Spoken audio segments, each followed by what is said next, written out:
Sa araw ng pagbubukas ng klase, hinukay ko ang isa kong mata at ibinigay sa guro at sinabi sa kanila na tutubo ang itim na dragon na mata. Ngunit inakala ng guro na ako'y sira ang ulo at kasama ang aking mga magulang, sa pilitan akong ipinadala sa mental hospital. Ngunit hindi nila alam na sa aking ulo ay may pinakamalakas na itim na dragon. Upang makuha ang kanyang kapangyarihan, mula pagkabata ay binunot ko ang lahat ng aking ngipin. Para mag-evolve ng mga pangil ng dragon, sa edad na 10 ay binasag ko ang aking ulo para tumubo ang mga sungay ng dragon. Sa edad na 11, sinunog ko ang aking katawan para tumubo ang mga kaliskis ng dragon. Sa edad na 12, binali ko ang aking mga braso at binti para tumubo ang mga kuko ng itim na dragon. Hanggang sa edad na 13, matapos kong tadtarin ang ilang tao sa kalye. Sa wakas ay naunawaan ko ang kapangyarihan ng itim na dragon. Ngunit sa edad na 20, natuklasan ko na ang mga huwad na Diyos mula sa ibang dimensyon ay bumaba sa mundo. Nagkukunwari sila bilang mga tao, unti-unting pinapalitan ang lahi na ito. Ngunit hindi nila alam. Nasa mga taong nasa mental hospital, pinalaki ko na ang dose-dose ng mga pasyenteng may malakas na pangalawang personalidad. Sa ngayon, sa loob ng mental hospital, dose-dose ng pasyente ang nakaupo ng maayos sa likod ko, seryosong nanonood ng Bunny Bears, sari. Ngunit biglang nag-interrupt ang isang emergency news. Maraming masasamang loob ang nakapasok sa Dragon Country nitong nakaraang kalahating buwan. Hinihikayat ang publiko na manatili sa loob pagkatapos ng hating gabi. Nang makita ito, isang malaking lalaki ang nagsabi, "Boss, mukhang parami ng parami ang mga huwad na Diyos na lumilitaw. Lalabas ba tayo at haharapin sila?" Ang mga huwad na Diyos na ito ay hindi lamang kumukuha ng katawan ng tao, gusto rin nilang kainin ang mga tao. Para itago ang kanilang aura bilang huwad na Diyos, kaya sila ay mukhang ordinaryong tao. Nang marinig ito, ngumiti ako ng masama. 2 taon at kalahati na akong hindi nakatikim ng huwad na Diyos. Ngayong gabing ito ay lalabas ako at magpipista. Wahaha! Boss, ang galing! Lahat ay napangiti ng tuwang-tuwa. Ngunit ang mga security guard ay hindi ito pinansin. Sapagkat naniniwala sila na ang mundo ng mga baliw ay hindi mauunawaan ng ordinaryong tao. Ngunit ako lamang ang nakakaalam na ang personalidad na nahati mula sa isang pasyenteng may sakit sa pag-isip ay ang tunay na sarili. At sa aking ulo ay nakatira ang isang walang katulad na itim na dragon sa pagitan ng langit at lupa. Ang ibang pasyente ay mayroon ding pangalawang malakas na personalidad na natatakan. Kaya nang dumating ako sa edad na 8, tinulungan ko silang gisingin ang pangalawang personalidad. Araw-araw, ang mga pasyente ay tahimik na nakaupo ng naka-cross legs. Nakikipag-usap sa kapangyarihan ng pangalawang personalidad, nagsasanay ng paghinga. Ang tanawing ito ay ordinaryo na para sa mga security guard. Nang dumating ang 2 oras 30 minuto ng madaling araw. Dose-dose ng mga pasyente ang sabay na nagmulat ng kanilang mga mata. Isang babae na nagngangalang Liwi ay dahan-dahang bumigkas ng hypnosis. Biglang kumalat ang di nakikitang alon ng kaisipan mula sa kanya, agad na bumalot sa buong mental hospital. Sa sandaling ito, lahat ng nakaduty ay nahiga sa sahig. Kasabay nito, dahan-dahan din akong nagmulat ng aking mga mata. Ang mata na hinukay ko dati ay naging kulay dugo. Pagdating ko sa lobby, lahat sa pangunguna ni Liwi at Baibing ay naghihintay na ng matagal. Tumango ako at inutusan ang lahat na umalis, ngunit hindi kami dumaan sa main gate. Sa halip, madali kaming tumalon sa 20 metro na pader. Hindi nagtagal, dumating kami sa isang villa sa labas ng bayan. Hinubad ng lahat ang kanilang uniforme ng mental hospital. At nagsuot ng maitim na robe. Bawat isa ay nagsuot ng maskara na sumisimbolo sa aming pangalawang personalidad. Ang aking maskara ay hugis itim na dragon, ang kay Liwi ay hugis raksyasa, at ang kay Baibing ay hugis itim na tigre. Ang mga maskara ng natitirang 20 ay iba-iba rin. Sa oras na ito, si Baibing na may suot na maskarang itim na tigre ay nagsalita ng may pag-asa, "Boss. Boss, gusto ba nating pumunta muna sa Donghuang Group? Halos kalahating taon na, dapat tapos na ang mga banal na sandata natin." Dahil dito, tumango ako. Kalahating taon na ang nakalipas, iniligtas ko mula sa mga huwad na Diyos. Ang pinuno ng Donghuang Group, isa sa 6 na malalaking imperyo ng negosyo sa Dragon Country. Bilang pasasalamat, hinayaan niya akong humingi ng kahit ano. Kaya ibinigay ko sa kanya ang teknolohiya sa paggawa ng mga banal na sandata na natutunan ko mula sa pamana ng Black Dragon sa aking pangalawang personalidad. At pinagawa ko siya ng ilang dosenang set. Ang mga sandatang ito ay hindi lamang panlaban sa mga huwad na Diyos, kundi nakakadama rin ng mga huwad na Diyos na nagtatago sa mga tao sa loob ng sakop. Sa oras na yon, tumingin ako sa bintana at bumulong, dumating na ang kaguluhan. Lahat kayo ay nasa 3 yugto na ng pagsasanay. Simula ngayon, hindi na kailangang bumalik sa mental hospital. Pagkasabi nito, pinangunahan ko ang lahat na lumabas sa bintana. Ang dahilan kung bakit kami nanatili sa Kingshan Mental Hospital sa loob ng maraming taon ay para lamang makapag-practice ng payapa. Ngayong malaki na ang aming nagawa. Oras na para lumabas. Sa rooftop ng Donghuang Tower, 20 ilang katao ang lumitaw. Sa oras na yon, isang babae ang lumapit ng may pananabik. Kagalang-galang na Panginoong Black Dragon, sa wakas ay dumating na kayo. Matagal nang naghihintay ang aming presidente. Ang nagsalita ay si Zhang Xiaoyun, sekretarya ng presidente ng Donghuang Group. Tumango ako at nag-utos sa lahat. Maghintay kayo rito. Si Baibing at Ruyan ay sumama sa akin pababa. Pagkasabi nito, ipinag-utos ko kay Zhang Xiaoyun na mag-akay. Samantala, sa loob ng opisina ng presidente, isang lalaki ang bumuntong hininga ng may pag-aalala. Hindi ko alam kung ilan sa mga ninuno at direktang inapo ng aming pamilya Lin ang inangkin ng mga huwad na Diyos. Upang mahanap ang mga sinumpaang huwad na Diyos na ito.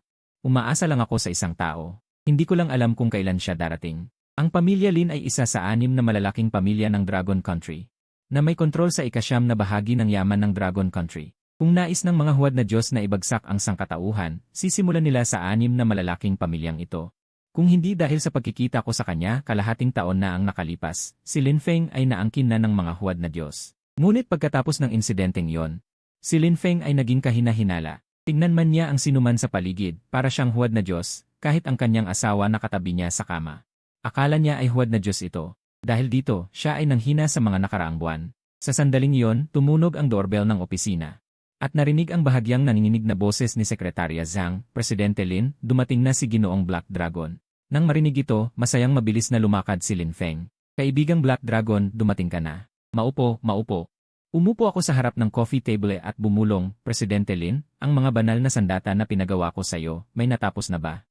Nang marinig ito, umiti si Lin Feng ng may kabaitan.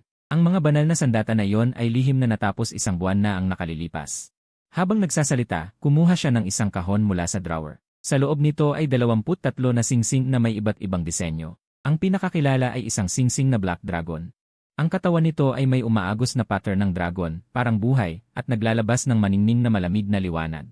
Tiningnan ko ito at nasiyahan. Kinuha ko ang singsing na Black Dragon at pinatulo ang dugo upang ito ay maging akin.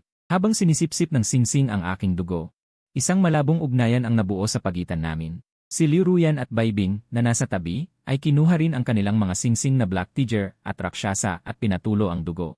Pagkatapos ng pag-aangkin, nagulat sila nang makitang ang singsing ay hindi lamang maaaring maging sandata, kundi may sarili ring maliit na espasyo sa loob. Sa oras na yon, si Lin Feng ay nagtaka, kaibigang Black Dragon, maaari bang gawin ng isang ordinaryong tao ang pagpapatulo ng dugo upang angkinin ito? Kung ayaw mong mabuhay, syempre. Ang kapangyarihan ng mga banal na sandata ay hindi kayang tiisin ng ordinaryong tao. Kung hindi ka naniniwala, subukan mo.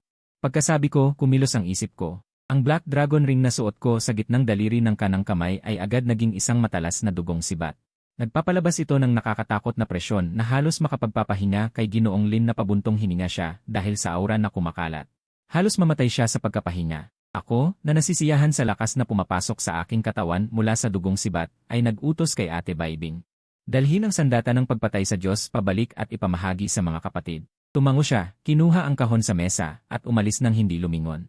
Ngunit sa sandaling ito, seryosong ekspresyon ni Ginoong Lin, kaibigang Black Dragon, nitong mga nakaraang araw ay mas madalas na lumilitaw ang mga huwad na Diyos. Hindi ko alam kung ilan sa angkan ng Lin ang naagaw. Maaari mo bang tulungan akong hanapin ang mga huwad na Diyos na nagtatago sa angkan ng Lin? Pagkarinig ko ay tumango ako. Agad na naglabas ang Black Dragon Sword ko ng kakaibang enerhiya. Ang enerhiya ay biglang bumalot sa buong silangan ng Thor. Pagkalipas ng 2.5 segundo, ngumiti ako ng pilyo. Hindi ko inaasahan na sa loob lamang ng kalahating taon ay lumitaw na ang ganito karaming huwad na Diyos. Napahigpit si Lin Feng. Ilan? Room 6 ng ika-7 palapag, 2 tao. Room 5 ng ika-11 palapag, 4 na tao. 66, opisina ng direktor, 1 tao. Ipunin mo ang lahat ng taong ito sa bubong, at aking ayusin sila. Nang marinig ni Lin Feng na may 28 akong sinabi. Agad siyang nag-utos kay Kalihim Zhang, mabilis, tawagin ang lahat ng binanggit ni kaibigang Black Dragon. Papuntahin silang lahat sa bubong at maghintay. Matapos makatanggap ng utos, nagmamadaling umalis si Kalihim Zhang. Hindi nagtagal, ang lahat ng empleyadong binanggit ko ay nagtipon sa bubong. Sa oras na ito, ang mga mata ng lahat ay puno ng pagkalito. Kasabay nito, napansin nila na sa isang malapit na mataas na plataporma, may isang grupo ng mga taong nakaitim na nagtipon. Ang mga tingin nila ay para silang nakatingin sa mga sisiw. Dahil dito, naramdaman nilang nalantad na ang kanilang mga pagkakakilanlan. Ngunit sa pag-iisip muli, naisip nilang hindi iyon malamang. Sa kabilang banda, sina Ate Liu Ruyan at Ate Baibing ay nakikipag-usap sa pamamagitan ng kanilang pangalawang personalidad.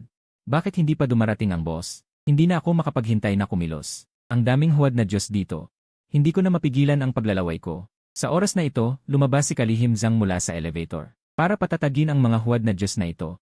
Nagsinungaling siya, mga kaibigan, maghintay lamang sandali. Darating agad ang Pangulo. Maghahanda kayo para sa isang napakahalagang misyon. Ang lahat ng huwad na Diyos ay nakahinga ng maluwag pagkarinig. Hindi nagtagal, muling bumukas ang pinto ng elevator. Hinawakan ko ang balikat ni Ginoong Lin at dinala siya sa mataas na plataporma. Nagulat si Lin Feng ng matauhan. Ito ang supertao. At ang mga taong ito ay mga taong sinira ang kanilang sariling genetic lock, may lakas na maglipat ng bundok at ilog. Sa oras na ito, ang direktor, na may pinakamataas na posisyon sa mga huwad na Diyos, ay nagtanong, Panginoon, ano po ang inyong utos? Si Lin Feng ay tumingin ng kakaiba sa mga huwad na Diyos. Gusto ko kayong utusan na mamatay. Isasagawa ba ninyo? Pagkarinig nito, ang mga huwad na Diyos ay nagulantang, nakatitig ng tulala. Nang makita ito, nagsalita ako, kayong mga huwad na Diyos mula sa ibang dimensyon. Nagpapanggap pa ba kayo rito? Pagkasabi ko, ang lahat ng huwad na Diyos ay nagpakita ng mabangis na tingin. Paano mo nalaman? Hindi ko pinansin at mahinahong nagsalita, hehe. Mga kapatid, oras na ng pagkain. Sa susunod na segundo, ang mga tao sa likod ko ay naglabas ng kani-kanilang mga banal na sandata. Tulad ng mga pana mula sa pana, sila ay sumugod. Puta, kayo pala ay mga super tao. Kung ayaw ninyong sundin ang daan ng langit, naglakas loob kayong maglaro ng basketball dito na parang mga maliit na itim. Talagang hinahanap niyo ang kamatayan. Sa galit, nagbago ang kanilang mga anyo. Ang kanilang balat ay naging asul-pilak, at biglang may tumubong pakpak na pilak na parang anghel sa kanilang likuran. Ang dalawang mata ay naging ginto, pagkatapos ay bumunot sila ng gintong espada mula sa kanilang katawan at nakipaglaban sa aking 22 na alipin. Ang matangkad na si Baibing ay sumigaw, ikaw ang pinakamalakas dito, di ba? Sabi niya at ginawang Black Flame Tiger Roar Sword ang kanyang sandata. Bigla siyang naglabas ng isang malakas na liwanag na ilang metro ang haba, na tinamaan ang Peking Diyos na may 4 na pakpak. Ang Peking Diyos ay natakot at nanlaki ang mata. Ang kapangyarihang ito ay hindi tama. Hindi kayo mga superhuman.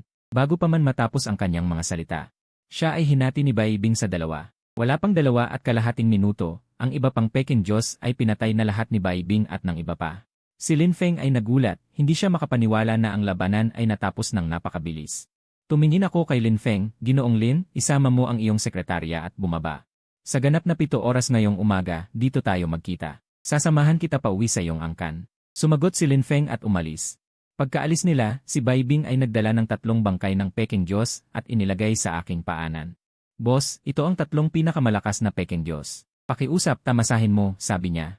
Tumango ako, kain na. Ang mga Peking Diyos na ito ay pampagana lamang ngayong gabi. Sa narinig, lahat ay nasasabik na hinubad ang kanilang maskara, at ang kanilang ulo ay naging malalaking bibig na puno ng kasamaan. Ang ulo ng itim na tigre ni Baibing ay nagbuga ng malamig at kadiliman. Binuksan niya ang kanyang malaking bibig at nilamon ang ulo ng isang Peking Diyos, ninunguya ito. Sa oras na yon, lahat ay kumakain ng masarap. Ang tunog ng inunguyang buto ay patuloy na naririnig. Nakita ko rin ito at hinubad ang maskara, habang ang aking ulo ay nagsimulang kumilos. Ang liig pataas ay naging isang itim na ulo ng dragon, sumali sa piging na ito. Samantala, sa bubong ng isang gusali, mahigit 100 katao ang nagtipon, lahat ay may mabigat at nakamamatay na presensya. Ang pinuno ay isang malamig na babaeng may asul na buhok. Isang lalaki ang sumimangot, Ate Kinyay. Kailangan ba talaga nating harangan ang buong Tanglong Street at linisin ang lahat ng nakatagong Peking Diyos dito? Masyadong malaki ang ingay na gagawin nito. Ang babaeng nakaitim na may itim na buhok ay nag-alala rin, Dragon Enforcer, sa tingin ko tama si Kinyuan. Kahit na inutusan tayo ng headquarters na lipulin ang mga Peking Diyos dito, hindi naman natin kailangang gumawa ng ganito kalaking gulo at maapektuhan ang mga ordinaryong tao. Sila ang pinakamalakas na organisasyon ng superhuman sa Dragon Country. Ang Dragon Group na may mahigpit na hierarchy. Ang mga tinatawag na Dragon Enforcer ay talagang makapangyarihan. Sila ang mga elite sa mga superhuman. Si Kinya ay nagsalita ng walang emosyon. Kaibigan, nagbago na ang panahon. Kung magtago pa tayo, sa lalong madaling panahon, ang sangkatauhan ay mawawala. Ang pagkakaroon ng Peking Diyos ay hindi na maitatago. Pagkatapos ngayong gabi, ilalabas ng gobyerno ang katotohanan tungkol sa mga Peking Diyos. Dahil dito, gawin nating malaki ang gulo. Tawagan ang militar. Kailan sila darating? Oras na para kumilos. Nang marinig ito, lahat ay nagulat, hindi nila inaasahan na ang mga Peking Diyos ay naging isang malaking issue para sa gobyerno. Isang miyembro ng Dragon Group ang nag-ulat, Dragon Enforcer, darating ang militar sa loob ng 30 minuto. Tumango si Kinya, ang kanyang mga mata ay puno ng matinding pagpatay dahil ang mga Peking Diyos ay seryosong nagbabanta sa sangkatauhan. Ayon sa estadistika ng gobyerno, sa 10 bilyong tao sa mundo, hindi bababa sa 30 hanggang 40% ang naalihan na ng mga huwad na Diyos. Ang bagay na ito tungkol sa kaligtasan ng sangkatauhan ay hindi na maitatago. Kung lalapagan natin ang mga huwad na Diyos ng malawakan, parehong mga supertao at mga huwad na Diyos ay malalantad sa mata ng publiko. Sa halip, mas mabuti ng direktang ipahayag ito pagkatapos ay lubusang lipulin ang mga huwad na Diyos. Ngayong gabi sa Tanglong Street, ito ang magiging unang labanan sa pagpuksa sa mga huwad na Diyos. Ngunit sa sandaling iyon, isang miyembro ng Yulong Group ang nagulat, Yulong Shai. May isang grupo ng mga misteryosong lalaking nakaitim na nakihalo sa Tanglong Street. Hindi sila nagtatago at diretsong patungo sa Huangshan Hotel. Nangunot ang noo ni Kinya nang marinig ito. Seryosong tumango ang sundalo at sinabi, ang mga taong ito ay naglalabas ng sobrang matapang na amoy ng dugo. Tiyak na hindi sila mabubuting tao. Nagulat si Kinyuan at sinabi, maaaring sila ay mga huwad na Diyos. Tumanggi ang sundalo, hindi ganyan kalakas loob ang mga huwad na Diyos. Direkta silang nagpapakita ng hindi pang tao na kapangyarihan, lumulukso sa pagitan ng mga gusali na nagdulot ng malaking kaguluhan. Nang marinig ito, naging mausisa si Kinya. Agad siyang nagdala ng daan-daang miyembro upang tingnan. Sa kabilang banda, sa labas ng Huangshan Hotel, pagdating ko roon, inutusan kong isara ang hotel. Nagkalat ang mga tao at pumunta sa mga gusali malapit sa Huangshan Hotel. Tanging si Baibing at si Liu Ruyan ang natira sa likod ko. Ang mga dumadaan ay nagulat at nagbulungan sa malayo. Sa oras na yon, ang dalawang gwardiya sa labas ng hotel ay seryosong tumingin sa mga taong nakaitim na damit na bumababa mula sa langit sa tarangkahan. Sa oras na yon, dinilaan ni Baibing ang kanyang mga labi at naglabas ng kakaibang tawa, Boss, hindi basta-basta ang mga huwad na Diyos sa loob. Ang dalawang gwardiya ay nasa mataas na alerto, sino kayo? Bago pa sila matapos. Biglang lumitaw sa harap nila sina Baibing at Liu Ruyan, pagkatapos ay iniunat ang kanilang mga kanang kamay na naging mga kuko, direktang tinusok ang kanilang mga dibdib. Kumuha ng mga puso, pagkatapos ay tinanggal ang kalahati ng kanilang mga maskara at kinain ng hilaw. Ang eksenang ito ay labis na natakot sa mga ordinaryong tao na nanonood mula sa malayo kaya nabasa nila ang kanilang pantalon. Tumingin ako sa gusali ng hotel, isang kisap ng excitement sa aking mga mata, pagkatapos ay iwinagayway ang aking manggas at direktang pumasok sa hotel. Samantala, sa loob ng opisina sa itaas na palapag ng hotel, isang lalaking may peklat sa mukha ang nagsabi, Ate, tila natuklasan na tayo ng isang makapangyarihang tao. Ngayong gabi, dumating ang isang grupo mula sa Yulong Group, tila balak nilang kumilos laban sa atin. Ang kalbong nasa gitnang edad sa tabi niya ay ngumisi, habang bumababa tayo ng maramihan, oras lamang ang aabutin bago tayo matuklasan. Dahil gusto nilang makipagdigma, bakit hindi natin sila labanan? Nag-usap ang dalawa. Ang kanilang mga mata ay napunta sa marangal na babaeng may pulang buhok sa tabi nila. Mabilis ang reaksyon ng mga tao. Akala ko makakapasok tayo sa matataas na ranggo ng tao at mamanahin ang lahing ito ng walang dugo. Minamaliit ko sila. Pagkatapos mag-isip ng sandali, muling nagsalita ang babaeng may pulang buhok, tipunin ang lahat ng mga Diyos sa hotel at maghanda ng umatras. Nang marinig ito, naguguluhan ang kalbong nasa gitnang edad, bakit atras? Napakaraming Diyos sa Tanglong Street. Kung lumaban tayo, baka hindi tayo matalo. Akala mo ba kumakain lang ng gulay ang mga tao? Kahit manalo tayo sa labanang ito, kung dumating ang isang sobrang malakas na tao, pareho tayong mamamatay ng walang libingan. Isagawa mo agad ang utos ko. Ngunit sa sandaling matapos magsalita ang babaeng may pulang buhok, biglang may isang pumasok sa opisina, lumuhod at sumigaw. Masama po, may 3 tao sa baba na paakyat dito sa atin sa tuktok. Napakalakas nila. Wala ni isa sa atin ang katapat nila. Nang marinig ito ng lalaking kalbo at matipuno, galit na galit siyang nagnalit. Ano? Isang grupo lang ang may lakas ng loob na salakayin ang Huangshan building ko. Humingi siya ng pahintulot sa babaeng may pulang buhok. Ate, hayaan mo akong patayin sila. Bagamat pumayag ang babaeng may pulang buhok, may hindi magandang pakiramdam na biglang lumitaw sa kanyang puso. Habang pinagmamasdan ang papalayong likod ng lalaking kalbo, bahagya siyang sumimangot. Kaibigan, tumunog na ng alarma. Tipunin ang lahat ng mga nasasakupan at maging handa na umatras anumang oras. Ang lalaking may peklat sa mukha ay tumanggap ng utos at mabilis na umalis. Samantala, ang ikapito palapag ng hotel ay nagkagulo.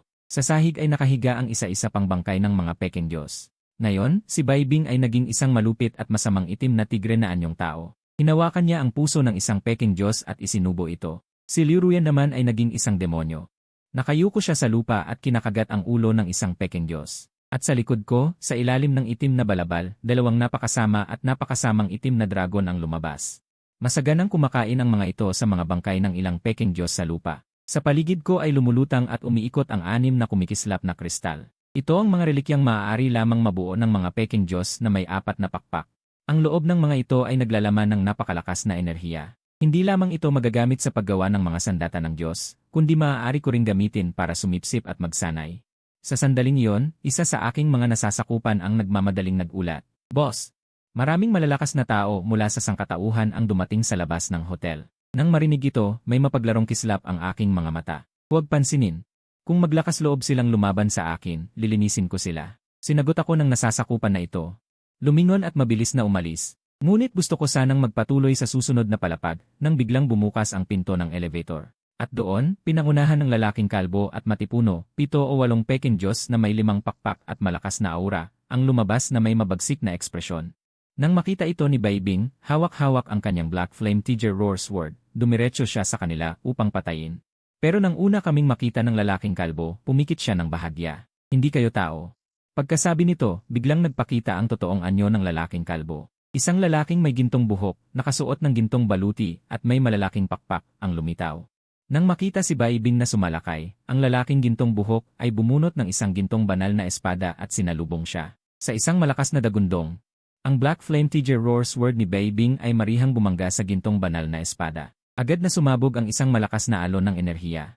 Sa impact na ito, pareho silang napaurong ng ilang metro dahil sa lakas ng isa't isa. Pumikit ng bahagya ang malalaking mata ng tigre ni Baibing. Ito ang unang pagkakataon na nakatagpo siya ng isang Peking Diyos na kaya siyang tapatan. Sa oras na yon, ang mukha ng lalaking gintong buhok ay puno ng pag-aalala. Gusto rin ba ninyong pumalit sa mga tao? Nang marinig ito, nagpakita ako ng mapaglarong ngiti sa ilalim ng aking maskara. Ano bang kahanga-hanga sa mga tao? Alam nating pareho ang totoo. Bakit magpanggap na walang alam dito? Nang makita ito, tumigil sa pagsasalita ang lalaking gintong buhok. Agad niyang inutusan ang 7 Peking Diyos sa likod niya na umatake. Kasabay nito, pinakawalan niya ang lahat ng kanyang kasukdulan na lakas upang atakihin ako. Ngunit sa susunod na segundo, 2 atungan ng dragon ang umalinggaw sa buong lugar. Bigla silang sumugod mula sa aking likuran. Sa isang malaking ingay, ang tinatawag na banal na sining ng lalaking gintong buhok at iba pang Peking Diyos ay naging marupok tulad ng tokwa. Sa isang iglap, maliban sa lalaking gintong buhok, lahat ng iba pang Peking Diyos ay sumabog at namatay. At nag-iwan lamang ng isang butil ng relics na nahulog sa lupa. Anong kapangyarihan ito? Bakit nito kayang pigilan ang aking banal na kapangyarihan? Sino ba talaga kayo? Sa sandaling ito, nakatingin siya sa 2 nakakatakot na itim na dragon sa likod ko, nanginginig ng husto ang kanyang katawan. Para siyang nakakita ng multo, nanlaki ang mga mata. Sa labas ng hotel, mahigit 100 miyembro ng Dragon Control Group. Ang paligid ng mga nakaitim ay walang butas. Sino kayo? Malamig na sabi ng pinunong si Kinya habang nakatitig. Sa 20 na mga nakabalot na itim na maskara, ang pinuno na si Mahan ay nakatitig sa kanila ng nakakatakot. Kung sino kami ay hindi mahalaga. Hindi ito lugar na dapat niyo pakialamanan. Pinapayuhan ko kayong umalis agad, kung hindi, kapag bumaba ang boss. Kahit 10 buhay pa ang meron kayo, hindi kayo makakatakas dito. Nang marinig ito, ang babaeng may itim na buhok mula sa Dragon Control Group ay nagsalita, ang lakas ng loob ninyo. Ang manghahas na sirain ang plano ng aming Dragon Control Group. Isang krimen pa lang ito, at hindi kayo makakaiwas sa pagkabilanggo. Ano, gusto niyong lumaban? Sigurado ako. Kung lalaban kayo, tiyak na hindi kayo alis ng buhay mula sa lugar na ito. Kung ayaw maniwala, subukan lang. Sa pagsabi nito, mula sa ilalim ng itim na kasuotan ni Mahan ay bumulwak ang isang nakakatakot na itim na ambon na sobrang lagim. Kasabay nito, ang kanyang banal na sandata ay naging karit ng kamatayan, handang makipaglaban sa grupo ni Kinya. At ang mga nasa likuran niya, lahat ay nagpakawala ng kanilang sariling aura. Nang makita ito ni Kinya, nag-utos siya na hulihin ang mga taong ito. Ngunit biglang bumulong si Kinyuan sa tabi niya. Ate Kinya, ang mga misteryosong ito ay tila pumunta rin dito para manghuli ng mga huwad na Diyos. Hindi tayo magkaaway. Mas mabuting huwag muna tayong kumilos. Pagkatapos mag-isip, tumango si Kinya. Kung ganoon, tingnan muna natin kung ano ang gagawin nila. Samantala, sa ikapitong palapag ng hotel, isang lalaking ginto ang buhok ang sumigaw ng masakit. 2 itim na dragon ang nilalamon ang kanyang laman at dugo. Ang lalaking ginto ang buhok ay nakatitig sa akin ng puno ng takot. Anong uri kayo ng mga nilalang? Pagkain lang, ang dami mong satsat. Pagkasabi nito, 2 itim na dragon ang direktang kumagat sa kanyang leg. Mabilis na naglaho ang bangkay ng lalaking ginto ang buhok, at isang butil ng relics ang lumitaw sa aking kamay. Ngunit sa sandaling iyon, may naramdaman si Liu Ruyan, boss. Lahat ng mga huwad na Diyos ay tatawagin sa pinakamataas na palapag. Nang marinig ito, umiti ako ng nakakatakot, linisin lahat doon. Gamitin natin ang mga taong ito bilang pataba para sa ating pagbangon. Boss, hindi na ako makapaghintay na punitin ang kanilang laman. Habang nag-uusap, 3 silang magkasamang pumasok sa elevator na diretsyo sa pinakamataas na palapag ng gusali. Samantala, sa opisina sa pinakamataas na palapag ng gusali, lahat ng mga huwad na Diyos sa hotel ay tinawag ng babaeng may pulang buhok.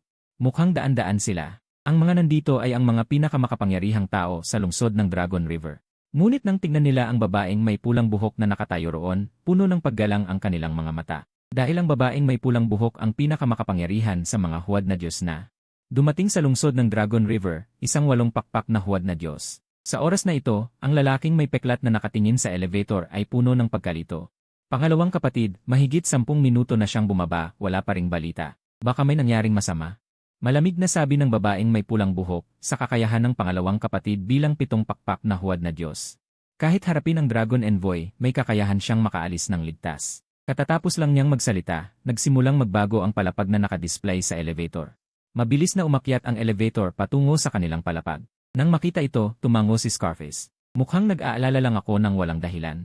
Ngunit nang bumukas ang pinto ng elevator, 3 taong nakamaskara at nakabalabal ang humarap sa kanila. Napagtanto ito ni Scarface at malamig na sinabi, "Sino kayo?" At ang babaeng may pulang buhok, nang makita ako, ay labis na nagulat. Dahil bilang pinuno ng lahat ng huwad na Diyos ng Huangshan Group, ang kanyang lakas ay umabot sa nakakatakot na antas, ngunit matapos niyang suriin ang aking lakas.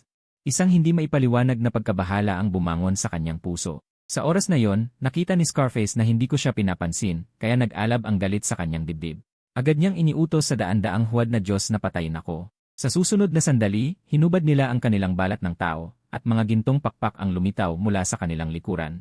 Sa mga huwad na Diyos na ito, ang pinakamahina ay may 4 na pakpak, at ang pinakamalakas ay umabot sa 6 na pakpak.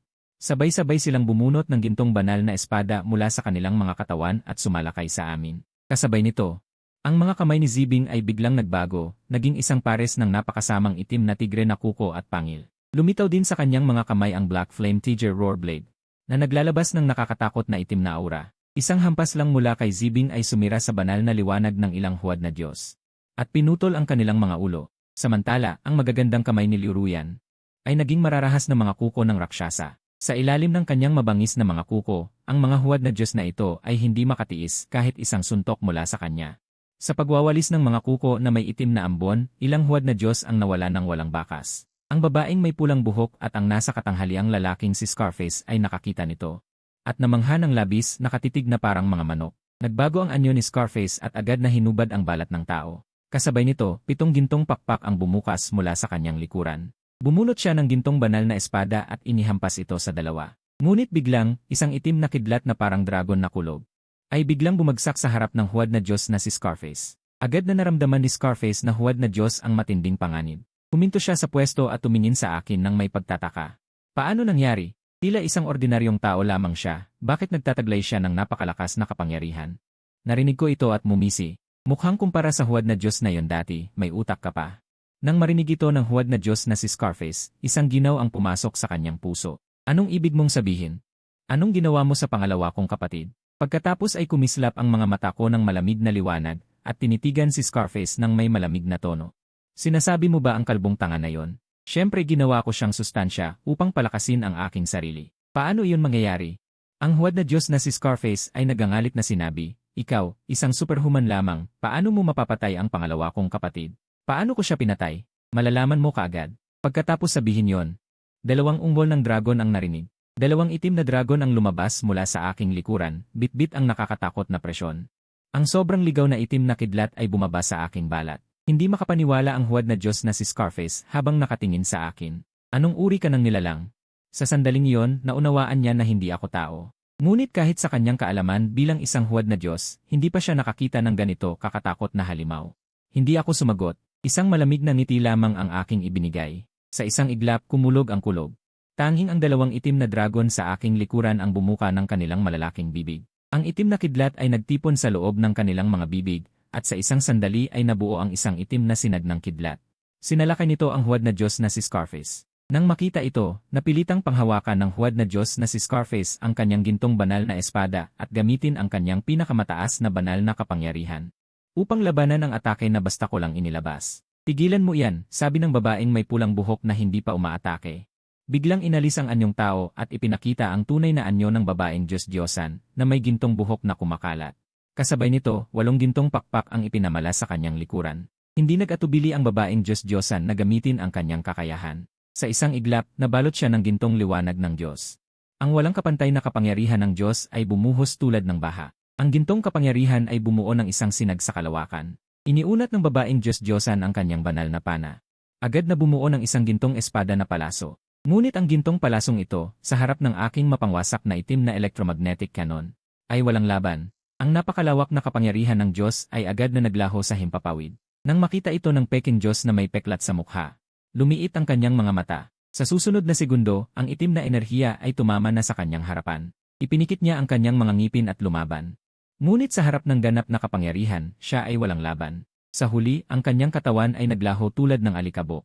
Nag-iwan lamang ng isang pakpak na butil ng peking Diyos. Paano ito nangyari? Namangha ang babaeng Diyos-Diyosan. Nagkaroon siya ng malaking pag-aalinlangan, ngunit hindi ko siya binigyan ng oras para mag-isip. Sa oras na ito, ang dalawang masasamang itim na dragon sa likod ko, na may mga matang nagliliyab ay nakatitig na sa babaeng Diyos-Diyosan. Habang ibinuka ng dalawang masasamang dragon ang kanilang mga bibig, ang mabangis na itim na kidlat ay muling bumaba. Nagwawalang bahala sa kalawakan, ang bawat sinag ng itim na kidlat ay naging isang dragon ng kidlat. Inatake nila ang babae na may nakabukang mga bibig. Nang makita ito, mabilis na binunot ng babaeng Diyos-Diyosan ang kanyang gintong espada ng Diyos at pinutol ang itim na dragon ng kidlat. Nang maputol ang itim sa dalawa, napabuntong hininga ang babaeng Diyos-Diyosan. Ngunit sa oras na ito, umiti ako ng palihim. Ang dalawang itim na dragon sa likod ko ay muling umungal. Sa isang iglap, kumulog ang kalawakan. Ang mabangis na itim na kidlat ay bumuhos ng walang tigil. Hindi mabilang na mga dragon ng kidlat ang mabilis na nagsanib, na bumuo ng isang nakakatakot na sinag ng itim na kulog. Sa isang iglap kumalat ito.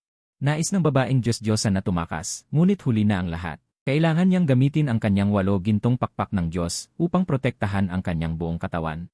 Sa paggamit niya ng kanyang pinakamalakas na depensa, isang transparent na gintong kalasag ang bumalot sa kanya. Ngunit sa susunod na segundo, nang dumampi ang itim na kulog sa kalasag, agad itong nagkawatak-watak at tumama ng direkta sa mga pakpak ng Diyos ng babae. Samantala, sa labas ng Royal Lagilay Hotel, ang babaeng may itim na buhok mula sa Dragon Control Group ay nakaramdam ng enerhiya at nagsalita. Dragon Envoy, ang kanilang mga tao ay tila nakikipaglaban na sa peking Diyos. Namanghasikin niya nang makita ito. Kahit na siya ay isa sa mga nangungunang tao, siya ay nyanig ng malakas na alon ng enerhiya na ito. Ito ba ang kapangyarihan ng 8 pakpak na Diyos-Diyosan? Sa oras na ito, nagsalita si Kinyuan sa tabi. Ang kapangyarihang iyon ay hindi mula sa peking Diyos. Narinig ito ni Kinya at nagulat. Kaya ang kapangyarihan ng mga misteryosong kasamahan. Sa sandaling iyon, isang malakas na enerhiya ang sumabog mula sa tuktok ng Royal Lailay Hotel. Sa isang iglap, nagsimulang yumanig ang kalawakan na ito. Agad na nagpanik ang mga tao sa paligid. Ngunit nang may isang tinig na nagsalita, lahat ng mga mata ay tumingin sa langit. Sa tuktok ng Royal Lagilay Hotel, isang 8 pakpak na Diyos-Diyosan na naliligo sa gintong liwanag ay itinapon palabas ng isang mas malakas na itim na shockwave. Pagkatapos ay direkta itong bumagsak sa kalsada. Nang makita ito, nagkagulo ang mga tao. Naglabasan sila ng kanilang mga telepono at kinunan ng larawan ang babaeng Diyos-Diyosan. Ano itong nilalang? Diyos ba? Kailan nagkaroon ng ganitong nilalang sa ating mundo? Impossible. Paano matatalo ng husto ang isang Diyos? Sa oras na ito, ang babaeng may itim na buhok mula sa Dragon Control Group ay nanlaki ang mga mata. Ito ba ang 8 pakpak na Diyos-Diyosan? Nagulantang siya sa nakita. Ang ekspresyon ni Kinya ay parehong nagulat. Ang kanyang target sa oras na ito ay walang alinlangan ang 8 pakpak na Diyos-Diyosan na ito, ngunit kahit siya, wala ring tiwala na mahuhuli ito. Pero hindi inaasahan na ang 8-wing na pseudo-Diyos na ito ay babagsak ng ganito. Talaga bang ito ang boss ng misteryosong grupong ito? Sa oras na iyon, may sumigaw sa crowd, tignan niyo, sabay-sabay na tumingala ang lahat sa langit. Nakita nila akong tumalon mula sa 100 metrong taas na gusali. Nagulantang ang mga tao sa paligid, pero ang mas ikinagulat nila ay, sa likod ko ay may 2 napakasamang itim na dragon. Sa oras na ito, seryoso ang mukha ni Kinya. Bilang isang malakas na superhuman, isang tingin pa lang ay alam na niya ang aking kakayahan. Labis siyang naguluhan. Bakit ako, isang mababang antas na superhuman, ay may ganitong nakakatakot na kapangyarihan? Sa oras na yon, tiningnan ko ang halos patay na babaeng pseudo-Diyos. At diretsong inutusan ang 2 itim na dragon sa likod ko na kagatin siya. Walang kakayahan ang babaeng pseudo-Diyos na lumaban, at ang kanyang laman ay tuluyang pumasok sa tiyan ng mga dragon. Sa huli, ito ay naging isang malakas na enerhiya na dumaloy sa aking katawan. Lahat ng tao sa paligid na nakakita nito ay nagpamalas ng matinding takot. Ang mga pseudo-Diyos na nakatago sa crowd ay nakaramdam ng malaking banta. Kaya tahimik silang umatras sa likuran ng crowd. Pero sa sandaling iyon, maraming sundalong nakasuot ng berdeng uniforme ang pumasok sa Tanglong Street. Pinalibutan at hinarang ang lugar. Isang commander ang lumapit kay Kinya at nagulat, Dragon Rider. Ang mga tropa ay ganap ng hinarang ang Tanglong Street. Lahat ng superhuman ay naka-assemble na. Nagtaka ang mga tao sa paligid. At nagtanong kung bakit sila pinipigilan dito. Tiningnan ni Kinya ang crowd at mahinang sinabi, ang nilalang na lumitaw kanina. ay isang lahi na tinatawag na pseudo-Diyos. Kaya nilang angkinin ang katawan ng tao at magtago sa lipunan, na naglalayong palitan ang mga tao. Sa sandaling iyon, naghiwa-hiwalay ang crowd. Natatakot na ang katabi nila ay maaaring angkinin ng pseudo-Diyos. Pero sa susunod na segundo, ang mga pseudo-Diyos na nakatago sa crowd ay hindi na nakatiis. Hinubad nila ang kanilang balat ng tao at ipinakita ang tunay nilang anyo. Dahil nakapaligid na sila, kung susuriin ang kanilang pagkatao bilang pseudo-Diyos, hindi na ito maitatago. Kahit paano, malalantad din sila. Kaya mas mabuting direktang magpakita ng tunay na anyo at baka makalabas pa sila sa pamamagitan ng labanan. Sa oras na yon, isang six-wing na pseudo-Diyos ay malamig na tumingin sa lahat ng tao, kahit na malaman nyo, ano naman. Paano magiging kalaban ng mga Diyos ang mahihinang tao? Pagkasabi nito, bahagya niyang iwinasiwas ang kanyang banal na espada, at lumabas ang malakas na kapangyarihan ng Diyos. Agad na kumitil ng buhay ng mahigit 10 ordinaryong tao. Kasabay nito, ang ibang pseudo-Diyos ay nagsimulang pumatay ng walang habas. Agad na nagulo ang lugar. At ang mga superhuman ng Dragon Group ay hindi tumingin lamang. Sila ay naglabas ng kanilang malalakas na kapangyarihan at sumalakay sa mga pseudo-Diyos. Sa kabilang banda, ako ay lubusan ng nakalunok sa 8-wing na babaeng pseudo-Diyos. Kasabay nito, sina Baibing at Liruyan ay tapos na ring patayin ang lahat ng pseudo-Diyos sa tuktok ng Royal Lailay Hotel. Bukod dito, ang 20 katao sa labas ng hotel, nang makita ang lahat ng pseudo-Diyos sa lugar, ang kanilang mga mata sa ilalim ng maskara, ay kumikinang sa kabaliwan. Nang makita ito, ako ay tumingin ng masama sa isang 7-wing na pseudo-Diyos, mga kaibigan.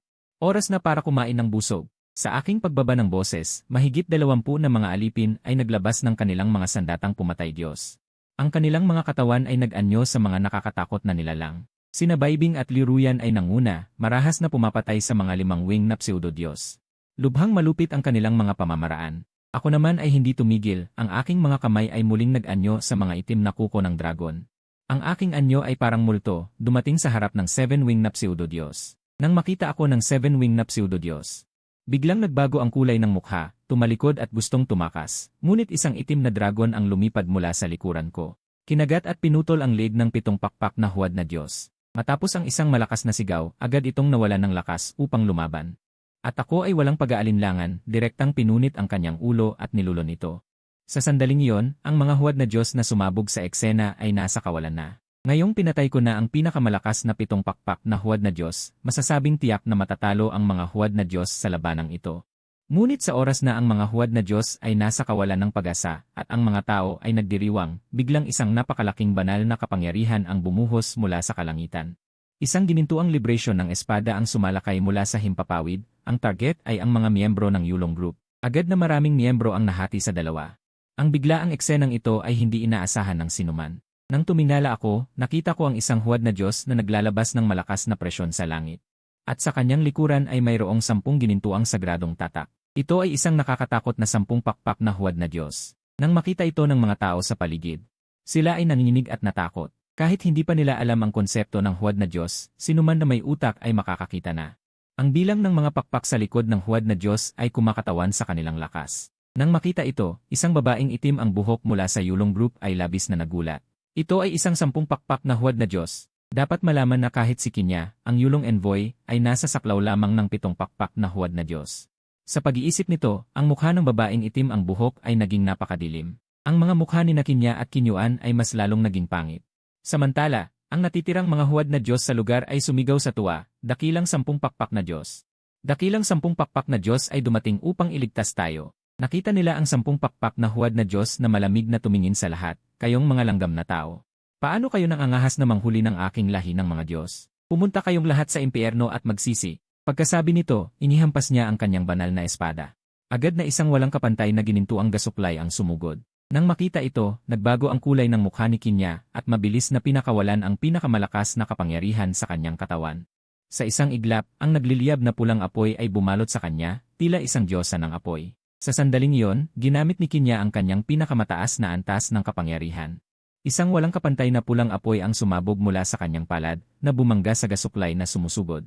Nang makita ito ng 10 pakpak na huwad na Diyos, nagpakita ng paghamak sa kanyang mga mata, mga hangal na tao. Paano malalabanan ng mga langgam ang kapangyarihan ng isang Diyos? Totoo nga, nang ang ginintuang gasuklay na espada ay sumalpok sa pulang apoy na bola, ito ay tila walang kahirap-hirap na pinutol ito sa dalawa.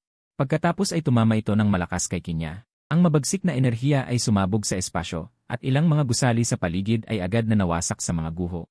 Si Kinya ay itinapon palayo ng malakas na enerhiya. Paano ito nangyari? Kahit ang dakilang Yulong Envoy ay hindi kayang pantayan siya. Lahat ng tao na nakakita ng eksenang ito ay may kawalan ng pag-asa sa kanilang mga mata. Ang kanilang mga puso ay puno ng takot. Sa oras na ito, ang 10 pakpak na huwad na Diyos ay mahinahong nagsalita. Sa pagkakataong ito, patawarin ko muna kayo. Sa susunod na ako ay bumalik. Kayong mga langgam na tao ay manginginig at matatakot. Ahahaha! At ito ay hindi talaga ang kanyang nais. Ngunit sa mga tao, mayroon pang maraming makapangyarihang superhuman. Kung sila ay mailalabas, kahit siya ay isang 10 pakpak na huwad na Diyos, kailangan niyang mag-ingat. Pagkatapos ay biglang sumigaw ng malakas ang 10 pakpak na huwad na Diyos. Sinuman ang mangahas na humarang ay papatayin ng walang awa. Pagkasabi nito, ang mga natitirang huwad na Diyos na dati ay hinahabol. Ay bigla ang lumakad ng mayabang palabas ng pagkubkob ng Yulong Group. At dahil kahit ang pinakamalakas na Yulong Envoy na si Kinya ay kasalukuyang hindi alam kung buhay o patay, natural na ang mga miyembro ay hindi nangahas na harangan ang daan. Kaya't lahat sila ay nagbigay daan sa grupong ito ng mga huwad na Diyos. Pero nang aalis na sila, biglang huminto ang 10 pakpak na huwad na Diyos. At 23 na mga nakamaskara.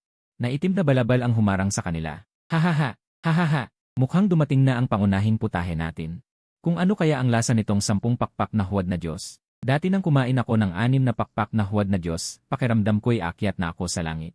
Tiyak na napakasarap ng 10 pakpak na huwad na Diyos. Ang mga taong ito ay masasamang tumatawa sa ilalim ng maskara, ngunit ang lahat ng huwad na Diyos ay mumiti ng may paghamak. Sa kanilang paningin, sa 23 na baliw na ito, ang pinakamalakas ay, ako ang tinatawag na basurang may maskara. Sa harap ng 10 pakpak na Diyos, kami ay parang mga langgam na madaling yurakan. Pero ang huwad na Diyos na nakaranas ng lahat ay seryoso. 10 pakpak na Diyos, ang mga nilalang na ito ay hindi tao. Ang 8 pakpak na Diyos at 7 pakpak na Diyos ay kinain ng lalaking may itim na dragon maskara. Nang marinig ito, nagulat ang 10 pakpak na huwad na Diyos. Nang makita niya ang aura na nagmumula sa akin, nakaramdam siya ng di maipaliwanag na kaba. At sa ilalim ng maskara, narinig ang aking masamang boses. 10 pakpak na huwad na Diyos, mukhang makakapagpista ako ng todo ngayon. Pagkasabi nito, halos lahat ng huwad na Diyos ay nakaramdam ng sobrang kakatwa. Baliw ba? Basurang tao na may maskara. Naglakas loob na sabihin na kakainin ang makapangyarihang 10 pakpak na Panginoon? Kahit ang Dragon Tamer ay hindi makalaban sa isang saksak ng 10 pakpak na huwad na Diyos, paano sila nangangahas? Ngayon, tamad na isipin ng 10 pakpak na huwad na Diyos kung ano talaga ako. Dahil sa harap ng ganap na kapangyarihan, lahat ay walang silbi. Bumuga ang 10 pakpak na huwad na Diyos ng kakila-kilabot na banal na kapangyarihan, at lumitaw ang isang ginintuang banal na busog sa kanyang kamay. Hinila niya ang busog at bumigkas ng salitang kamatayan. Sa isang iglap, isang ginintuang palaso na puno ng walang katapusang enerhiya ang pumuntirya sa akin. Walang iniwang agwat ang 10 pakpak na huwad na Diyos, handang patayin kaming lahat sa isang hagupit. Ngunit nang bumaba ang napakalawak na enerhiya sa ulo ng 23 na tao, walang sinuman sa kanila ang natakot, sa halip ay mumiti ng may pag-uyam. Noon, naglabas ng itim na liwanag ang aking itim na dragon singsing. Isang sandata na parang sibat at parang tela ang lumitaw sa aking kamay. Naliligo ako sa itim na kidlat, sumugod sa darating na ginintuang palaso. Biglang sumabog ang marahas na kapangyarihan sa espasyo, ang napakalaking enerhiya ay kumalat sa buong lugar. Pati ang aking figura ay nalulun dito. Ang galing ng kapangyarihan! Ganito ba ang tunay na lakas ng 10 pakpak na huwad na Diyos? Ang tao ba ay talagang katapat ng Diyos? Ang kakilakilabot na kapangyarihan ng 10 pakpak na huwad na Diyos ay nagpagulat sa lahat. Nakita ito ng 10 pakpak na huwad na Diyos at mahinang sinabi, walang kabuluhang paglaban. Para bang ako ay isang bagay na hindi mahalaga sa kanyang paningin. Ngunit pagkasabi pa lang niya, isang itim na figura na naglalabas ng labis na bangis ang dumiretso sa kanyang mahinang punto. Nagbago ang kulay ng 10 pakpak na huwad na Diyos. Hindi niya akalain na matatanggap ko ang kanyang saksak. Alam niya na ang saksak na iyon ay 7 bahagi ng kanyang kapangyarihan. Kahit ang pinakamahusay na superhuman ay hindi tiyak na makakatanggap nito. Nang dumating ang aking pamatay na galaw sa kanyang ulo, mabilis na hinawakan ng 10 pakpak na huwad na Diyos ang kanyang banal na espada para harangin. Nagbanggaan sila. Isang malakas na tunog ang narinig. Napakalakas. Nadama ng 10 pakpak na huwad na Diyos ang malaking presyon sa kanyang kamay. Labis siyang namangha. Hindi niya maisip kung gaano kakatakot ako kapag lumaki na ako. Sa pag-iisip na yon, lumabas ang matinding pagpatay na intensyon mula sa 10 pakpak na huwad na Diyos. Isang walang kapantay na napakalawak na banal na kapangyarihan. Ang kumalat mula sa kanya. Patay nako. Masyado kang maaga ng 20,000 taon. Napangiti ako ng malamig, mahigpit na hinawakan ang sibat ko na nababad sa dugo, naglalabas ng matinding kasamaan at kadiliman. Sa sumunod na sandali, naging isang anino ang aking katawan, kidlat ng itim na dumadaloy sa aking sibat, sumugod sa Diyos-Diyos ang 10 pakpak. Kung bibigyan ka pa ng ilang taon, marahil magiging tama ka, ngunit sa ngayon ikaw ay isang maliit na langgam lamang. Ang Diyos-Diyosang 10 pakpak ay naging isang gintong banal na liwanag, iwinasiwas ang kanyang espada sa akin. Sa itaas ng langit, nakita ng lahat ang dalawang sinag, itim at ginto, nagtagpo at naglaban. Sa pagbangga ng sibat at banal na espada, lumitaw ang napakalaking enerhiya, yumanig ang buong lupa. Tuwing nakikipaglaban sa akin ang Diyos-Diyosang 10 pakpak, lalo siyang nagugulat dahil natuklasan niya na kahit halos buong lakas na ang ginamit niya, kaya ko pa ring humarap ng mahinahon. At sa sandaling iyon, ang aking tapos na atake ay dumating na sa kanya, ang mabangis na kidlat ay dumaloy sa aking pulang sibat, naging isang itim na dragon ng kidlat na sumugod sa Diyos-Diyosang 10 pakpak. Sa isang saglit, ang Diyos-Diyosang 10 pakpak ay itinapon pabalik at bumagsak sa lupa. Talo ang Diyos-Diyosang 10 pakpak. Nang makita ito ng lahat, namangha sila. Isang Diyos-Diyosang 8 pakpak ang galit na nagsabi, paano matatalo ng isang langgam ang Panginoong 10 pakpak? Tulad ng sinabi, isang figura na naliligo sa gintong banal na liwanag ang dahan-dahang tumaas mula sa lupa. Iyon ay ang Diyos-Diyosang 10 pakpak na aking pinabagsak kanina, ngunit ngayon wala na siyang banal at marangal na aura. Simpleng langgam na tao. Naglakas loob na lapastanganin ang Diyos, hindi mapapatawad, sa pagputok ng galit na boses ng Diyos-Diyosang 10 pakpak. Lahat ng kanyang banal na kapangyarihan ay bumuhos, mas malakas at mas kakilakilabot kaysa kanina.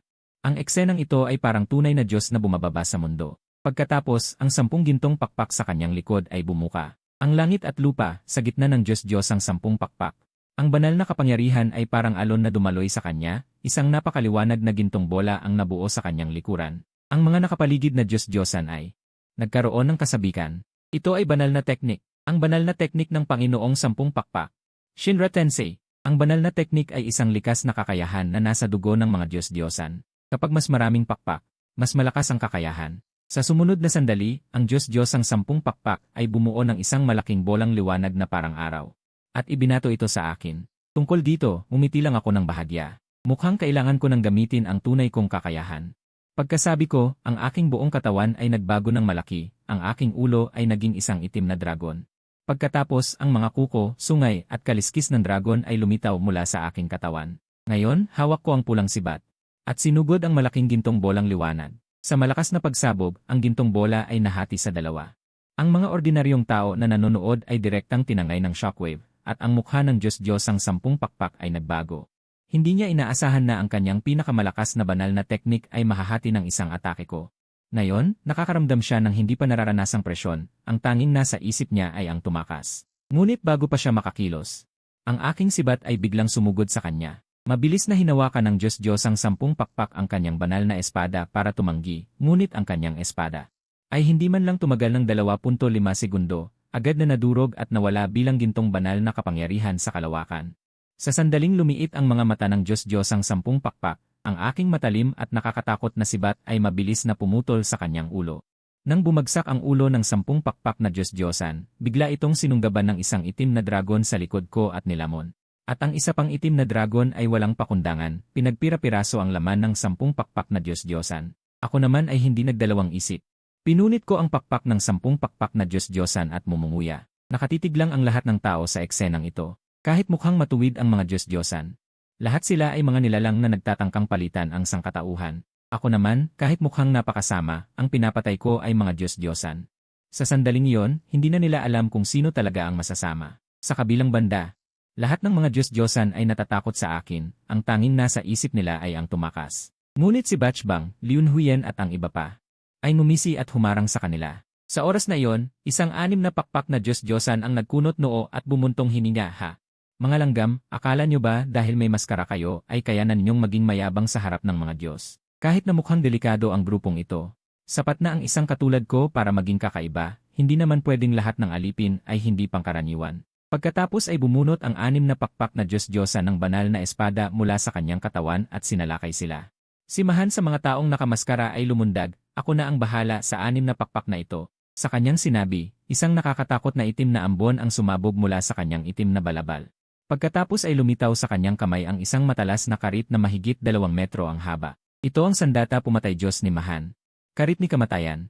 Nagbago ang mukha ng 6 na pakpak na Diyos-Diyosan. Laking gulat niya nang matuklasan na ang taong ito sa harap niya ay may kakayahang lumaban na lampas sa kanyang antas. Hindi lang si Mahan, ang ibang nakamaskara ay hindi rin basta-basta. Sa isang iglap, ang lahat ng alipin ko ay nakipaglaban sa mga Diyos-Diyosan. Nagningning ang kapangyarihan ng iba't ibang makapangyarihang sandata pumatay Diyos. At sa oras na yon, natuklasan ng lahat ng Diyos-Diyosan na ang kanilang banal na kapangyarihan ay pinipigilan. Kahit na mas malakas sila kaysa sa aking mga alipin. Wala silang anumang panlaban. Kasabay nito, natapos ko na ang pagkain. Ang 10 pakpak na Diyos-Diyosan, kasama ang kanyang butil relikya ay nilamon ko ng buo. Pagkatapos ay itinuon ko ang aking tingin sa isang 6 na pakpak na Diyos-Diyosan at sinalakay ito. Bago pa man makareaksi ang mga supertao ng lupo ng dragon, ang mga Diyos-Diyosan na ito ay napatay lahat sa aming pangangaso. Sa oras na yon, si Bachbang ay mumunguya ng laman ng isang Diyos-Diyosan. Ang pilak na likido ay tumutulo mula sa kanyang bibig. Ang iba pang mga pasyenteng baliw ay hindi rin maganda ang itsura ng kanilang pagkain. Bawat isa sa kanila ay may pilak na likido sa kanilang mga kamay at mukha. Sa kanilang paningin, ang laman ng mga Diyos-Diyosan ay parang inihaw na braso sa isang malaking piging. Pagkatapos kumain at uminom ng busog, nag-utos ako ng pag-atras. Lahat ay bumalik sa kanilang orihinal na anyo. At nawala sa kalawakan. Pagkalipas ng 2.5 araw mula sa insidenteng ito, sa isang silid pulong ng matataas na opisyal ng tanggulang lungsod ng Dragon. 8 pinakamataas na makapangyarihang leader ang nagtipon. At sa proyektor sa harap nila, ipinapalabas ang video ng aming pangangaso sa mga Diyos-Diyosan. Ang buong video ay mailalarawan lamang ng 2 salita, napakalupit. Ang mga Diyos-Diyosan sa aming mga kamay ay parang mga tupang handang katayin. Sa sandaling iyon, hindi nila alam kung sino ang masasama. Pagkatapos mapanood ang video, ang 8 pinakamataas na leader ng tanggulang lungsod ng Dragon ay nakakunot ang noo. Sa teorya, ang pagkakaroon ng napakalakas na tao sa tanggulang lungsod ng Dragon ay dapat ikatuwa ng matataas na opisyal dahil ang mga Diyos-Diyosan ay bumaba sa mundo, inaangkin ang mga tao, at tinangka na palitan ang sangkatauhan upang maging bagong Panginoon ng mundong ito. Walang alinlangan sa pananaw ng sangkatauhan. Lahat ng mga Diyos-Diyosan ay mga kaaway ng tao, ang pinakamasama at pinakamakasalanang panig. At ang mga pumapatay ng Diyos-Diyosan ay dapat tawaging bayani. Sa buong video ng 23 sa amin na pumapatay ng mga Diyos-Diyosan, hindi nila makita kung saan karapat-dapat tawaging bayani ang mga taong ito. Sa totoo lang, batay lang sa hitsura. Akala nila tayo ang masasama. Sa pagkakataong ito, sa upuan sa gitna ng hapag, ang Panginoon ng Longgo ay nagsalita. Natapos na ang video. Ano ang mga opinyon ninyo, mga Ginoo? Pagkasabi niya nito, isang malaking opisyal ang tumingin ng malamig at nagsabi, Panginoon, sa tingin ko ang taong ito ay may napakalupit na pamamaraan.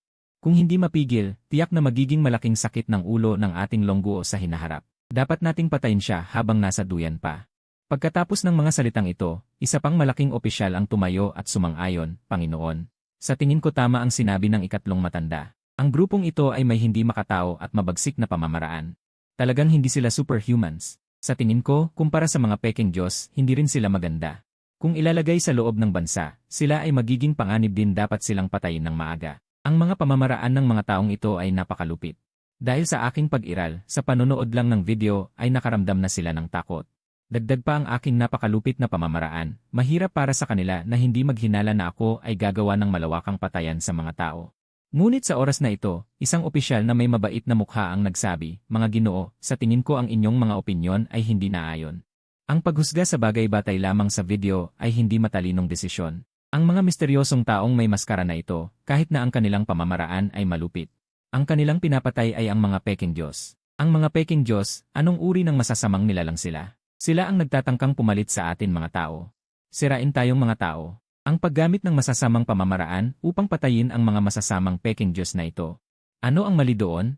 Pagkatapos ng kanyang mga salita, ang Panginoon sa upuan ay nagsabi ng walang magawa. Pareho kayong may punto, ngunit dapat pag-usapan ito ng mas maingat. Sa ngayon, ang mahalaga ay malaman ang tunay na pagkakakilanlan ng mga taong may maskara. Sa utos ng Panginoon ng Longguo, ang malawak na organisasyon ng intelihensya ng Longguo ay nagsimulang gumalaw. Samantala, sa labas ng mundo, ang video ng aming grupo na walang awang pumapatay ng mga peking Diyos ay kumalat sa buong Longguo. Pati na rin sa buong lipunan ng tao sa mundo. Nang marinig nila na sa kanilang paligid ay may mga peking Diyos na nag-aangkin ng katawan ng tao. Biglang nagkaroon ng takot. Ngunit marami rin ang nagduda dahil ang mga peking Diyos na ito ay sobrang supernatural na nilalang. Masyadong malayo sa realidad. Sa kabilang banda, ang aming grupo ay bumalik sa Silangang Imperyo Corporation, sa opisina ng Pangulo. Si Ginoong Lin ay yumuko at sumalubong, Kaibigang Itim na Dragon, tuloy po kayo. Ang labanan ko sa Daang Tanglong ay napakalakas, at nalaman niya sa internet ang balita na pinatay ko ang 10 pakpak na peking Diyos. Kahit hindi mag-isip si Ginoong Lin. Alam niya na ako ay isang malaking sandalan. Kailangan niyang kumapit ng mahigpit. Kaya umupo si Ginoong Lin sa tapat ko at nagtanong. Kaibigang itim na dragon, ano ang mga plano ninyo sa hinaharap? Tiningnan ko siya ng may paglalaro. Bakit, tinatanong mo yan? Gusto mo bang iangat kita? Bilang isa sa 6 na malaking pamilya ng Longguo, ang Silangang Imperyo Corporation ay kumokontrol sa ika-9 na bahagi ng ekonomiya ng Longguo, may malaking potensyal na magamit. Si Ginoong Lin ay isang veterano at direktang nagsabi, kaibigang itim na dragon, sa hinaharap, tiyak na magbabago ang kalagayan ng mundo. Gusto ko ring mauna sa pagkakataon. Ang ibig niyang sabihin ay nakikita niya ang aking malakas na potensyal. Narinig ko ito, umiti ng mahinahon, madali lang yan. Basta maglingkod kayo ng tapat sa akin sa hinaharap. May mapapala ka rin, ngunit sa ngayon kailangan natin ng matutuluyan. Natuwa si Ginoong Lin. Kung hindi naman tutol si Kuya Itim na Dragon, maaari kayong pumunta sa hasyenda ng Pamilya Lin, ngunit ng sumunod na araw, pagdating sa hasyenda ng Pamilya Lin. May mga walang takot na lumapit para hamunin ako. Kitang-kita na hindi maganda ang mga ito. Pinagising kami ng maaga, isang grupo ng mga masasamang loob. Subalit may mga nakakakita ng sitwasyon at may mga hindi rin. Isang batang Ginoo ng Pamilya Lin. Bulong-bulong na may reklamo. Sa tingin niya, ang mga taong ito ay pawang may mukhang kriminal na masasama. May peklat na nakakatakot sa mukha, mukhang bangis. Sa harap ng isang malaking pamilya tulad ng Lin, nagmumukha silang suwail at walang galang. Parang mga sagisag ng kasamaan. Pinapagising siya, isang Ginoo ng Pamilya Lin, ng maaga para maghintay sa mga masasamang loob na ito. Hindi malakas ang boses niya, ngunit sapat na para marinig ng lahat. Nang marinig ito ni Lin Feng, biglang nagbago ang kulay ng kanyang mukha, lumitaw ang mga ugat sa kanyang noo. Malamig ang tingin niya sa batang Ginoo ng Pamilya Lin, at mariing sinabi, Lin Xiaoxuan, lumabas ka rito. Lumuhod ka at humingi ng tawad kay Kuya Itim na Dragon. Nang marinig ito ni Lin Xiaoxuan, na ipapaluhod siya sa isang grupo ng masasamang loob. 1,000 sama ng loob ang sumiklab sa kanya. Siyempre may dahilan siya para hayagang magreklamo kay Lin Feng. Pagkatapos ng lahat, si Lin Feng bilang pinuno ng Pamilya Lin ay may malaking kapangyarihan. Hindi naman tanga si Lin Xiaoxuan. Kaya niya itong sabihin dahil ang kanyang mga magulang ay pangalawa lamang kay Lin Feng sa Pamilya Lin. Sila lang ang makakalaban kay Lin Feng. Masasabing ang Pamilya Lin ay nahahati sa 2 paksyon, isa sa pamumuno ni Lin Feng, at isa sa pamumuno ng kanyang mga magulang. Lin Feng, nababaliw ka na ba? Ikaw mismo ang nag-imbita ng mga masasamang loob sa Pamilya Lin. At ngayon ipapaluhod mo pa ako sa kanila? Galit na sigaw ni Lin Xiaoxuan. Sa sandaling iyon, gumalaw si Gukie. Ang mga mata ng lahat sa Pamilya Lin ay napunta sa kanya. Si Lin Xiaoxuan ay tumitig din kay Gukie. Dahil si Gukie ay nasa harapan na niya. Medyo natakot siya at sinabi, ano ang gusto mong gawin? Sinabi mong ako ay masamang tao. Puno ng pagdududa ang tingin ni Gukie kay Lin Xiaoxuan, hindi ba? Sa harap ng kasamaan at bangis na taglay ni Gukie.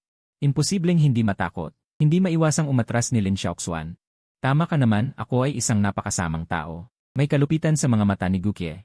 At sa susunod na segundo, iniabot niya ang kanyang kamay kay Lin Xiaoxuan at direktang dinurog ang ulo nito. Bumulwak ang ulo ni Lin Xiaoxuan na parang pakwan. Ang dugo ay tumalsik sa mukha ng mga kasapi ng Pamilya Lin na nasa tabi. Ang utak at spinal fluid ay umaagos, ngunit si Gukie ay walang kahit anong bahid. Malamig niyang tiningnan ang walang ulong katawan ni Lin Xiaoxuan. Bumagsak ito ng may lagapak, ang dugo ay patuloy na pumipintig mula sa leeg. Si Mulin na nakakita nito, ay nag-abot ng puting tela. Pinunasan ni Gukie ang kanyang dugoang mga kamay, at inihagis ang tela sa bangkay ni Lin Xiaoxuan. Ang mga kasapi ng Pamilya Lin ay hindi agad nakareaksyon. Pagkatapos ng lahat, ang isang tao na dumurog ng ulo ng iba. Gamit ang bareta sa kanilang isipan, ito ay imposible. Ngunit nang sumigaw ang mga babae sa Pamilya Lin sa takot, ang matinis na boses ay nagpamulat sa lahat ng kasapi ng Pamilya Lin. Naging malinaw na talagang dinurog ni Gukie ang ulo ni Lin Xiaoxuan, dinurog ang ulo ng isang tao gamit ang kanyang mga kamay. Si Gukie ba talaga ay tao? Sa isang iglap, lahat ng kasapi ng Pamilya Lin ay tumingin kay Gukie na may. Bawat isa ay nagpakita ng takot, lumiit ang kanilang mga balintataw. Ang imahe ni Gukie bilang isang kontrabida na dati nasa ilalim ng kanilang kamalayan, ay biglang naging katotohanan. Ano-ano ang ginagawa mo? Noong sandaling iyon, isang kasapi ng Pamilya Lin ang humakbang. Galit na galit siyang tumingin kay Gukie. Siya ang ama ni Lin Xiaoxun. Siya rin ang pangalawang pinakamataas sa Pamilya Lin pagkatapos ni Lin Feng. Sa sandaling iyon, nakita niya ang sarili niyang anak na pinatay ni Gukie. Bigla siyang nagalit, ngunit alam niya na si Gukie ay hindi basta-basta. Kaya't napaiyak siya, at nagtanong kay Ginoong Lin, inimbita mo ba ang mga kontrabida na ito sa Pamilya Lin? Para patayin ang aming mga kasapi ng Pamilya Lin? Hindi inaasahan ni Lin Feng na gagawin yon ni Gukie. Ngunit bago yon, nasabi na niya ang lahat ng dapat sabihin sa Pamilya Lin. Si Lin Xiaoxuan mismo ang sumalungat sa otoridad ni Gukie. Walang dapat sisihin. Bukod pa rito, si Lin Xiaoxuan ay madalas na umaasa sa kapangyarihan ng kanyang amang si Lin Tian. At walang paggalang kay Lin Feng. Maaaring sabihin na wala siyang pakialam sa buhay o kamatayan ni Lin Xiaoxuan. Mahinahon niyang sinabi. Ang iyong anak na si Lin Xiaoxuan ay walang takot, sumalungat sa boss. Siya ay nararapat na mamatay. Nagalit si Lin Qian. Ngunit sa susunod na sandali, ang tingin ni Guqi ay napunta kay Lin Qian. Ang dating galit na aura ni Lin Qian ay biglang humina. Ayaw niyang durugin din ang kanyang ulo. Takot siyang tumingin kay Guqi. Ano ang gusto mong gawin? Dahil magkakapamilya kayo, dapat kayong magsama-sama. Mahinahong sinabi ni Guqi. Subukan mo. Nagbago ang mukha ni Lin Qian at tumalikod upang tumakas. Ngunit ang kamay ni Guqi ay agad na dumapo sa kanyang ulo. Naramdaman ni Lin Qian ang isang pagtibok ng takot na kumalat mula sa kanyang puso. Bumulwak ang takot. Sa susunod na segundo, ang ulo ni Lin Qian ay pumutok na parang pakwan. Kalat ang iskarlatang dugo at utak. Nakita ng pamilya Lin ang eksenang ito. Sila ay lubhang natakot kay Guqi, parang tumitingin sa isang napakasamang Diyos. Maging sina Kuigang at Muyulin sa likod ni Guqi ay tila mas nakakatakot. Ngayon, kung sino ang tawagin ko, lalabas. Tumingin si Guqi sa pamilya Lin at mahinahong sinabi. Ang pamilya Lin na nakikita ang kanyang malupit na anyo ay labis na natakot at hindi nangahas na lumaban. Ngunit natakot din sila na baka sila ay katulad ni Lin Qian at anak. Mapatay. Kaya't napatingin sila kay Ginoong Lin para humingi ng tulong. Pagkatapos ng lahat, si Guqi ay inimbitahan ni Lin Feng. Ngunit alam ni Lin Feng na gusto ni Guqi na ilantad ang mga huwad na Diyos na nakatago sa pamilya Lin. Sinabi niya, makinig kayo sa sinasabi ng boss. Hanggat hindi kayo nagkakamali tulad ni Lin Xiaoxuan at Lin Qian, hindi kayo gagalawin ng boss. Sa susunod na sandali, narinig ang boses ni Guqi, ikaw, at ikaw, lumabas kayong lahat at tumayo sa bakanteng lugar na ito. Habang tumutunog ang kanyang boses, isa-isa siyang tumawag ng mga kasapi ng pamilya Lin si Lin Feng, na nakikita ang mga kasaping ito. Ay nakaramdam ng lamig sa kanyang puso, dahil ang bilang ng mga huwad na Diyos sa pamilya Lin ay umabot na sa higit 30. Kung ihahambing sa mga peking Diyos sa loob ng Donghuang Corporation, mas mahalaga pa rin ang mga taong ito na inagaw ang katawan. Marami sa kanila ay malapit sa kanya. Sa pag-isip nito, lalo pang lumalim ang galit ni Lin Feng sa mga buntot na Diyos. At ang mga buntot na Diyos na nahuli ay may kakaibang ekspresyon. Walang iba dahil maraming buntot na Diyos ang lumitaw sa isang angkan. Natural na nagkasundo sila ng maaga. Lahat ng peking Diyos ng pamilya Lin ay inilantad ni Guqi, kaya nagduda sila. Baka naman nakita ng taong ito ang kanilang tunay na pagkatao, o nagkataon lang lahat. Hindi sila ordinaryong tao ng pamilya Lin, kaya nakita nila ang pambihirang kakayahan ni Guqi. Ang pagdurog ng ulo ni Lin Xiaoxuan at Lin Qian ay tiyak na gawa ng isang superhuman. Ngunit kahit superhuman, napakahirap makilala ang mga nakatagong peking Diyos. Kapag nalantad ang tunay na pagkatao ng peking Diyos at nakita ng Dragon Control Unit, mahirap na magtago muli. Kaya sa sandaling iyon, mahigit 30 peking Diyos ay hindi makagalaw ng basta-basta. Air Black Dragon, ano ang gusto mong gawin sa pagtitipon sa amin? Baka gusto mo kaming patayin tulad ng pagpatay mo sa ama't anak na Lin, sabi ng isang peking Diyos. Ang ibang miyembro ng pamilya Lin ay nag-aalalang tumingin sa mga peking Diyos na ito. Sa kanilang paningin, hindi ito mga peking Diyos, kundi kanilang mga kamag-anak, maging mga pinakamalapit sa kanila. Tigilan niyo na ang pagpapanggap, mga peking Diyos. Matagal nang nakita ng boss ang inyong tunay na pagkatao. Sa oras na yon, si Kuigang sa likod ni Guqi ay tumawa ng nakakatakot. Mukha siyang nakatitig na malamig sa mga peking Diyos na nagtatago sa pamilya Lin. Ano? Peking Diyos? Sa sinabing iyon, lahat ng miyembro ng pamilya Lin ay nagulat. Bilang nangungunang pamilya ng negosyo sa Dragon City, alam na alam nila ang mga pangyayari sa Dragon City, lalo na ang laban kahapon. Na live stream o na record at naikalat. Alam nila ang tungkol sa mga buntot na Diyos at naisip kung may nakatago sa pamilya Lin. Ngunit ang mga buntot na Diyos ay sumasanib sa mga tao at namamana ang kanilang alaala, kaya hindi sila nagkakamali. Hindi ito makita ng ordinaryong tao. Akala nila kahit may buntot na Diyos sa pamilya Lin. Isa o dalawa lang, pero hindi nila inaasahan na umabot sa 30 buntot na Diyos. At sa mga peking Diyos na ito, may mga kadugo pa sila. Sa pag-iisip nito, ang bawat miyembro ng pamilya Lin ay nagpuno ng galit at puot sa kanilang mga mata. Patayin silang lahat. Kayong mga langgam na tao, bakit kayo nagpapanggap na makapangyarihan? Nang malantad ang kanilang tunay na pagkatao, tumigil na ang mga peking Diyos sa pagpapanggap. Inalis nila ang anyong tao at ipinakita ang kanilang totoong mukha. Isa-isang lumitaw ang gintong pakpak na kumikislap sa espasyo. Isa-isang espada ay hinugot nila mula sa kanilang katawan. Ang nangungunang siyam na pakpak na peking Diyos ay malamig na tumingin kay Guqi. Paano mo nakilala ang aming tunay na pagkatao? Hindi nila alam na ang mga taong ito ay ang mga makapangyarihang masasamang itim na balabal na bandido kagabi. Gaya ng alam ng lahat, ang mga peking Diyos ay dumating sa Blue Planet. Sa pamamagitan ng pagsanib sa mga tao, nagtatago sila sa lipunan. Hindi lamang nila namamana ang alaala ng sinaniban. Maaari rin silang gumamit ng balat ng tao upang itago ang aura ng mga huwad na Diyos, kaya kahit ang mga superhuman ay hindi makakita sa kanilang tunay na anyo. At dahil taglay nila ang alaala ng mga taong kanilang inangkin, natural na madali nilang magagampanan ang papel ng inangkin. Kaya sa ganitong konteksto, napakahirap para sa mga tao na matukoy ang mga huwad na Diyos na nagtatago sa mga tao. Kahit ang pinakamalakas na tao ay hindi agad makakakita kung sino ang nakatagong huwad na Diyos. Sa paningin ng siyam na pakpak na buntot na Diyos, si Gukye ay isang mahinang nilalang lamang ng ikasyam na antas ng Big Dipper, isang tao.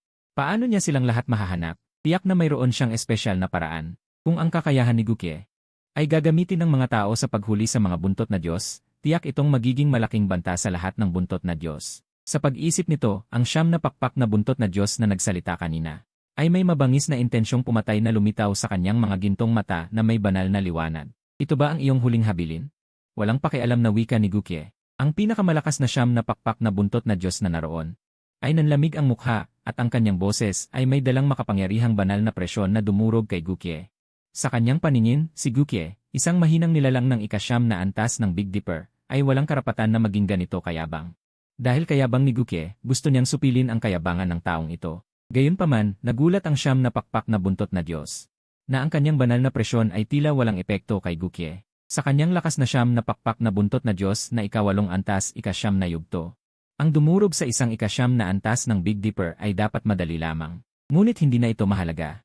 Hinugot ng siyam na pakpak na buntot na Diyos ang isang maningning na gintong espada mula sa kanyang katawan. Sa kanyang paningin, si Gukye ay isa ng bangkay.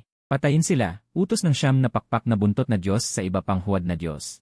Bilang napiling umangkin sa pamilya Lin sa mahigit 30 huwad na Diyos na ito. May ilang 6 na pakpak na huwad na Diyos, karamihan ay 5 pakpak, at ang pinakamahina ay 4 na pakpak na huwad na Diyos. Sa antas man o sa lakas, ang kalamangan ay nasa panig ng mga buntot na Diyos. Sa kanilang paningin, ang grupo ni Gukye na mga desperado na umaasang manalo laban sa mas malakas ay isang imposibleng panaginip. Sa pagsigaw ng siyam na pakpak na buntot na Diyos, lahat ng mahigit 30 huwad na Diyos ay biglang sumugod, may dalang gintong espada. Kumikinang ang banal na liwanag, patungo kay Gukye at sa iba pa. Sa umaga pa lang ay pwedeng namang huli ng huwad na Diyos. Ang saya! Tumawa ng malakas si Kwigang at nauunang umatake. Nagbago ang kanyang katawan sa anyo ng itim na tigre.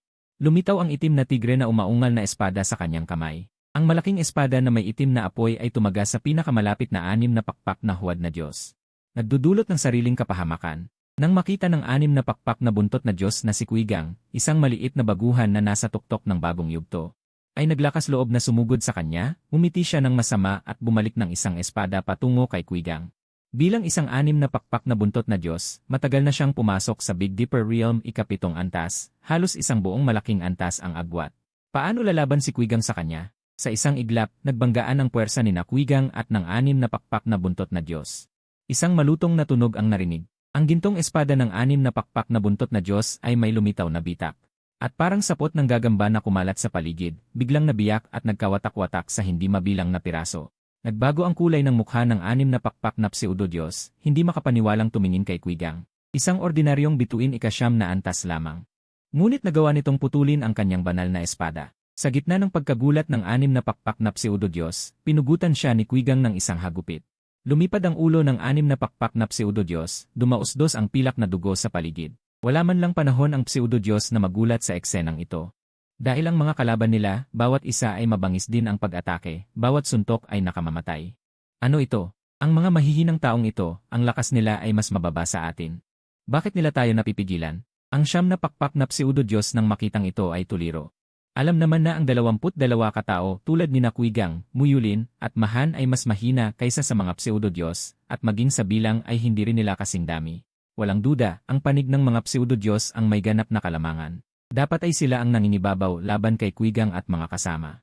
Paano nang magsimula ang laban, biglang bumaliktad ang sitwasyon. Ang mas mababang antas ay nangibabaw sa mas mataas na antas. Ang 9 na pakpak na pseudo-Diyos, nang makita ang naglalandi na anyo ni Kwigang, na tila mga Diyos na naglilinis ng kasamaan, walang katulad ang lakas. At ang mga banal na sandata sa kanilang kamay ay kayang pigilan ang kanilang banal na kapangyarihan. Kinilabutan sila. Mamatay, dapat silang mamatay dito. Ang 9 na pakpak na pseudo-Diyos ay nag-alab sa matinding pagnanais na pumatay. Malamig niyang tiningnan si Kwigang at iba pa.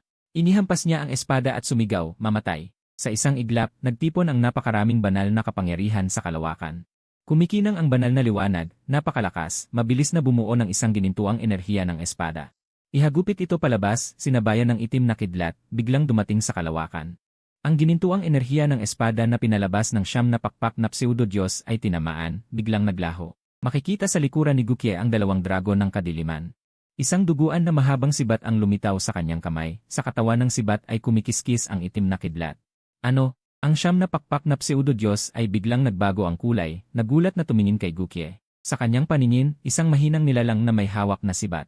Ngunit nagawa nitong durugin ang kanyang pag-atake. Labis itong ikinagulat ng siyam na pakpak na pseudo-Diyos. Dahil dito, sayo muna tayo magsimula, isugo kita sa Diyos. Ang siyam na pakpak na pseudo-Diyos ay malamig na ngumiti, bahagyang pumagaspas ang siyam niyang banal na pakpak. Ang kanyang anyo ay parang kidlat na dumating sa likuran ni Gukye. Langgam ka pa rin.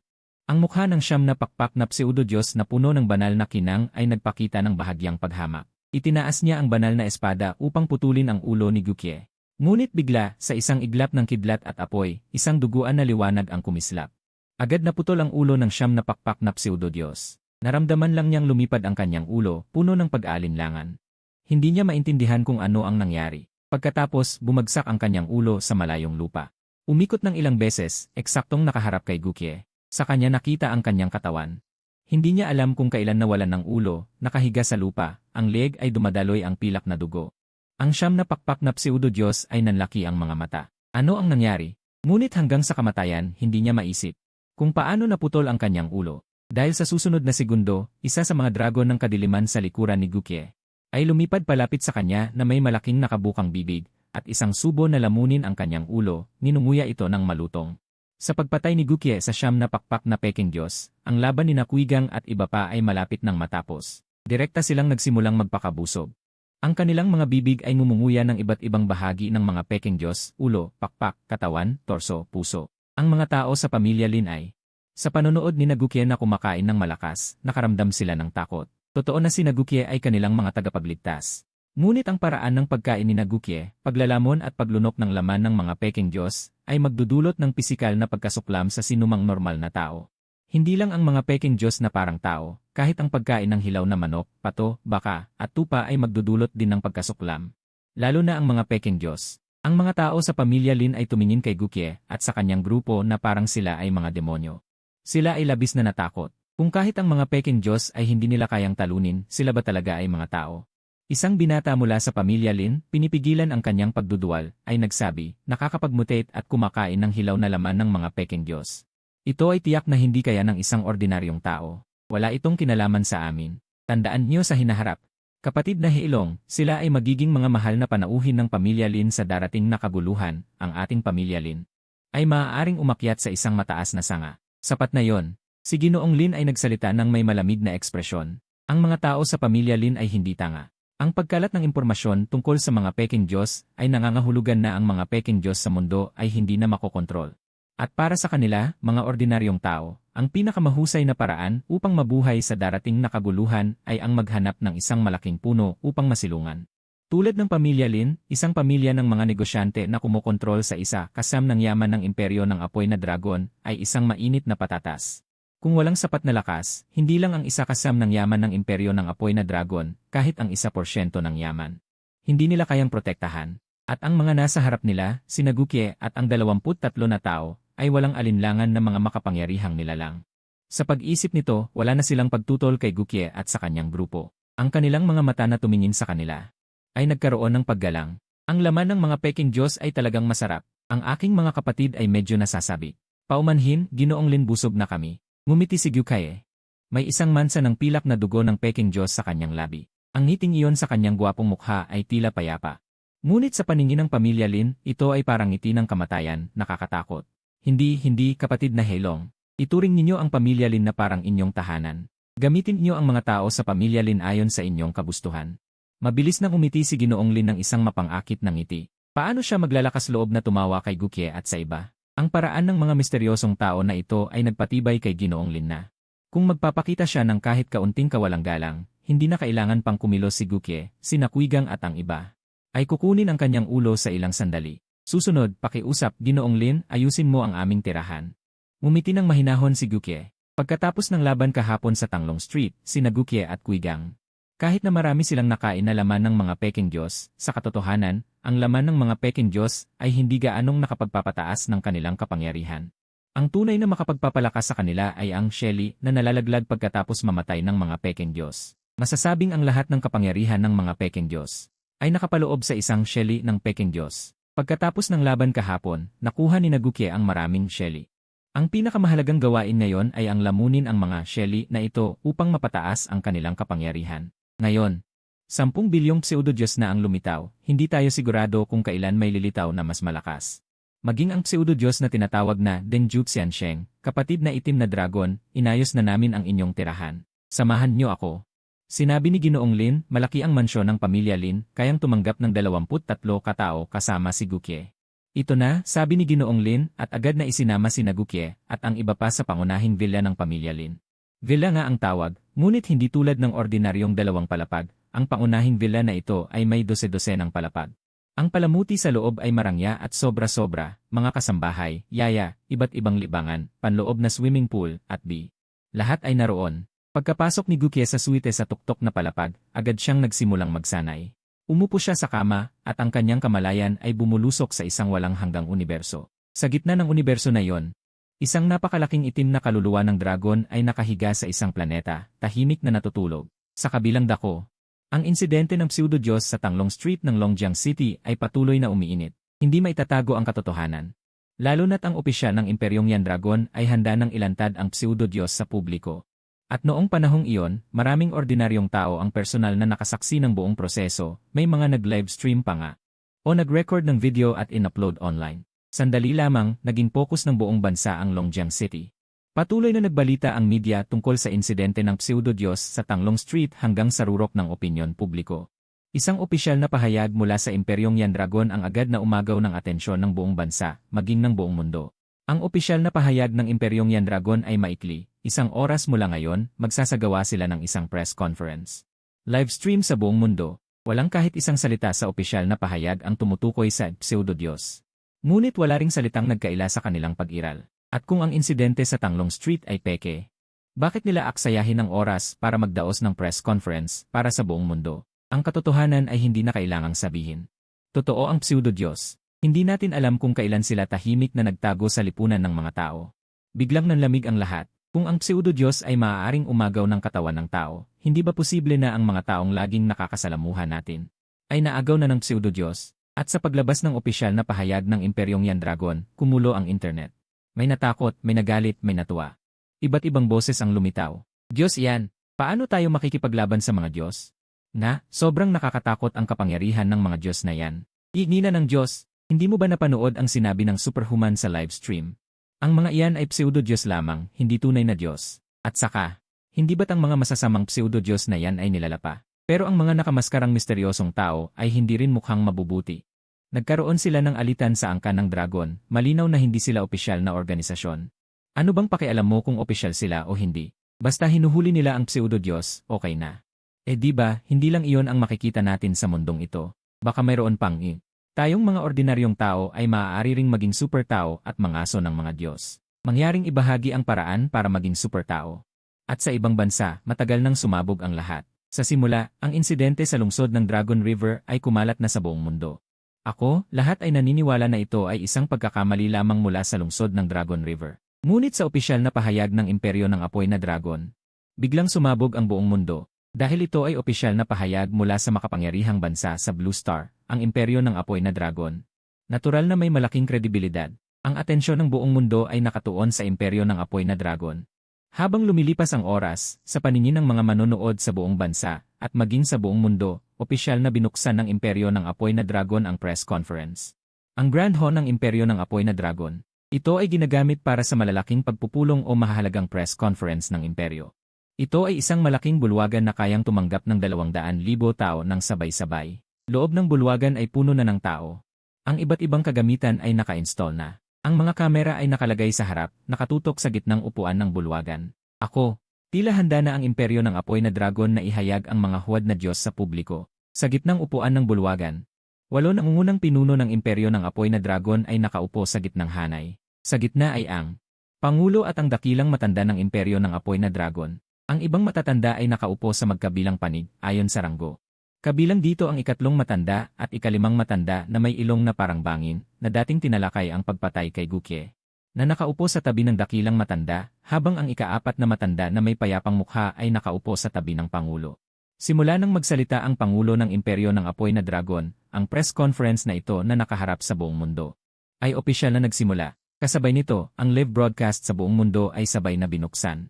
Sa harap ng kamera, ang Pangulo ng Imperyo ng Apoy na Dragon ay may malamig na titig at maringal na presensya.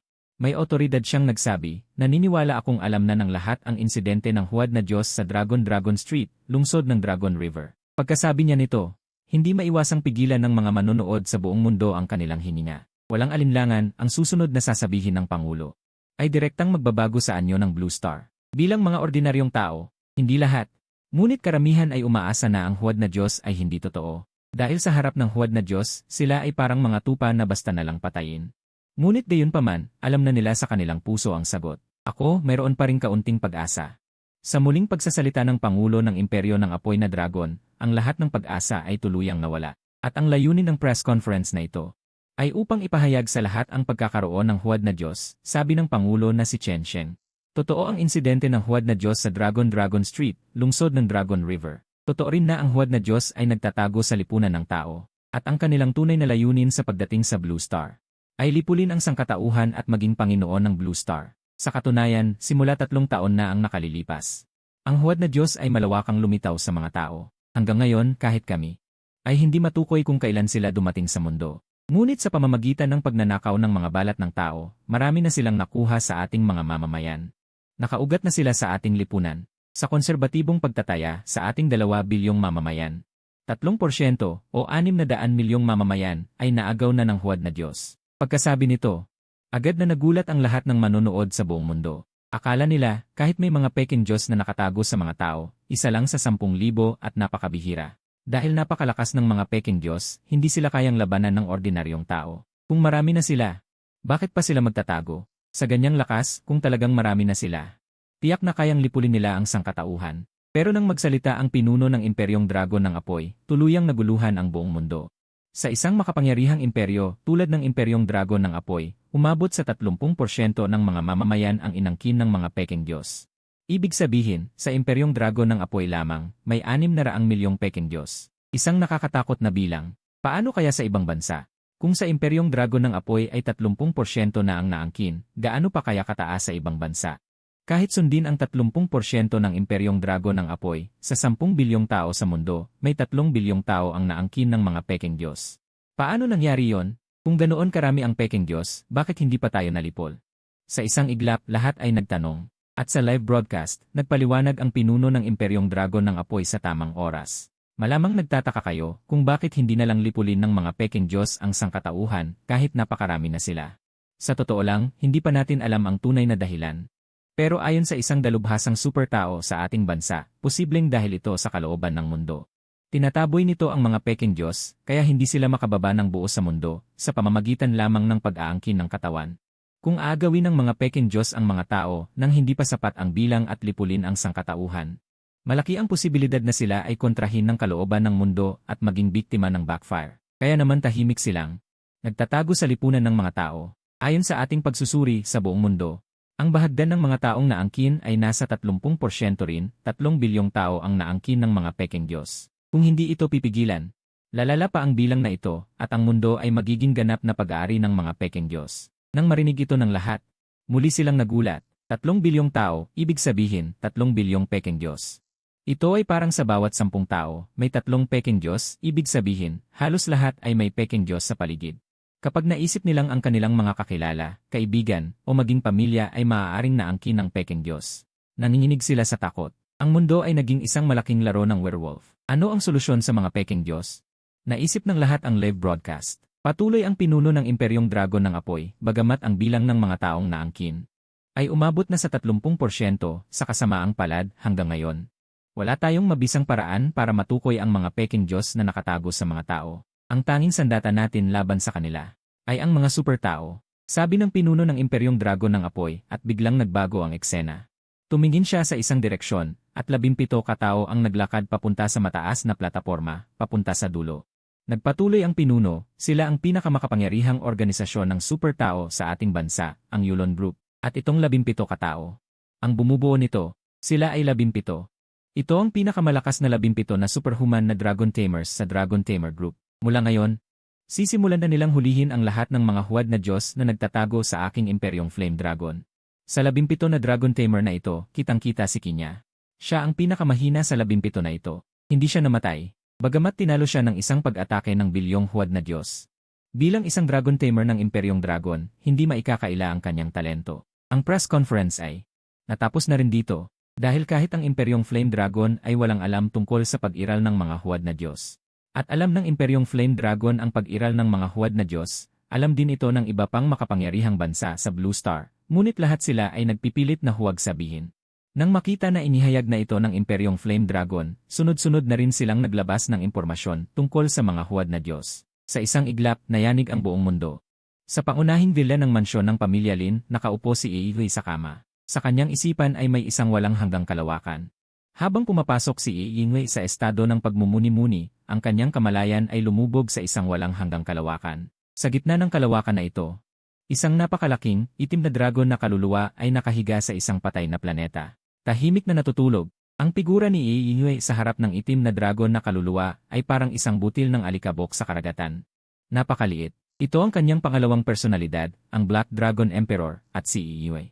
Ang dahilan kung bakit siya nagtataglay ng napakalakas na kapangyarihan. Pero sa lahat ng oras, ang pangalawang personalidad ni Iihui ay laging natutulog. Bihira itong gumising. Ngunit walang duda sa tuwing magigising ang pangalawang personalidad ni Iihui. Iyon ang oras ng tunay na takot. Pero isa pang bagay, ang paggising ng pangalawang personalidad ni Iihui ay hindi nangangahulugang pipigilan nito ang pangunahing personalidad at patulugin ito, kundi sa isang espesyal na estado. Magsasama ito sa pangunahing personalidad ni Iihui, na lilikha ng isang espesyal na personalidad. Ang personalidad na yon ni Iihui, ang tunay na mabangis, uhaw sa dugo, at masama. Ang dahilan kung bakit ang pangunahing personalidad ni Iihui ay napakabangis ngayon ay higit sa lahat dahil sa impluensya ng una. Bukod dito, maaari ring kunin ni Iihui ang kapangyarihan ng pangalawang personalidad, ang Black Dragon Emperor. Para sa kanyang pagsasanay, sa pagdaloy ng kanyang mga iniisip, isang sariwa ng huwad na Diyos na naglalabas ng mahinang banal na aura, ay lumitaw sa harap ni Iihui. Sa ilalim ng kanyang patnubay, isang napakalaking banal na kapangyarihan ang lumabas mula sa sariwa ng huwad na Diyos, pumalibot kay Iihui, at sa pamamagitan ng libu-libong butas sa kanyang balat, ay pumasok sa kanyang katawan. Napakabilis ng pagsipsip ni Iihui ng sariwa, halos ilang minuto lang ay kayang sumipsip ng isang sariwa ng huwad na Diyos. At pagkatapos na maubos ang lahat ng banal na kapangyarihan ng sariwa ng huwad na Diyos, ang ibabaw nito ay pumuputok. Bigla itong naging alikabok at naglaho sa espasyo. Sa bawat pagkawala ng isang sariwa, ang enerhiya sa loob ng katawan ni Iihui ay lumalakas ng kaunti. Pagkatapos ng labanan sa Dragon City Stanglong Street, nakakuha si Iihui ng maraming sariwa ng huwad na Diyos.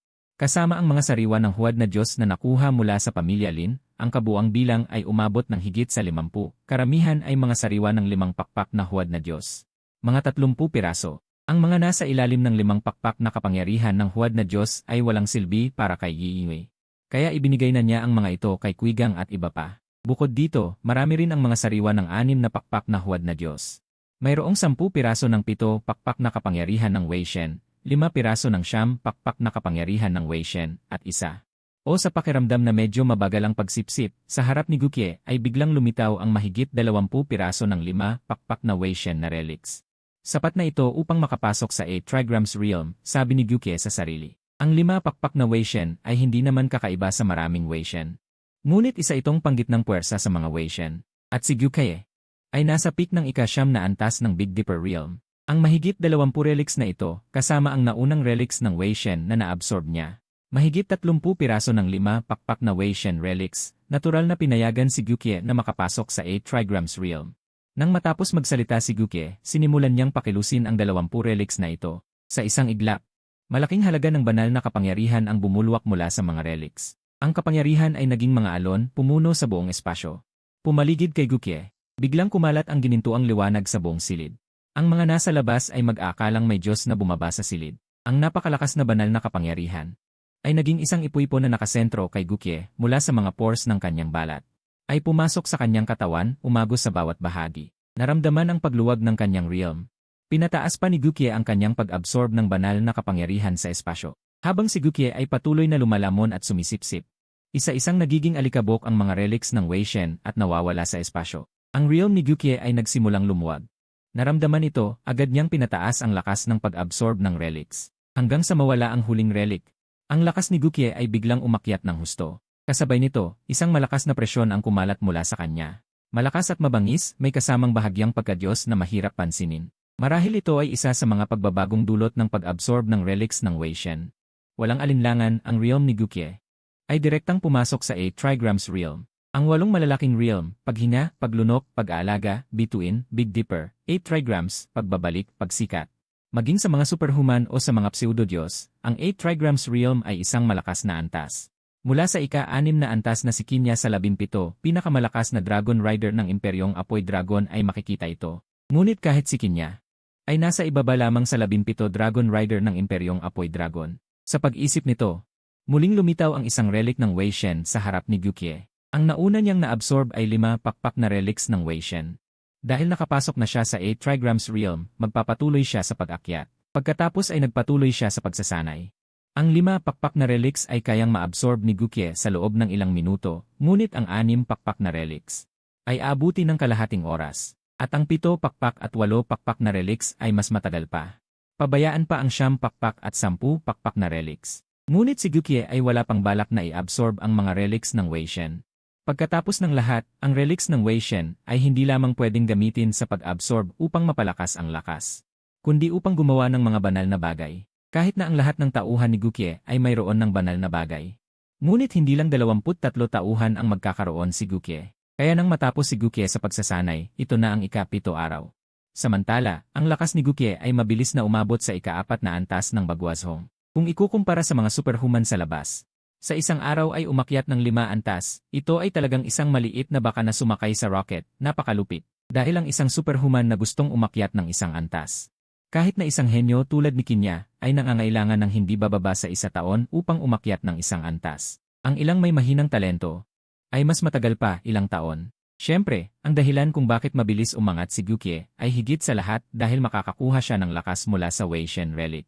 Direktang nakakakuha ng kapangyarihan upang mapalakas ang kanyang lakas. Kung hindi, kahit sa kanyang talento, aabutin siya ng hindi bababa sa 1 buwan upang umakyat ng isang antas. Kahit na ito ay itinuturing na isang pambihirang henyo. Bumalik sa realidad.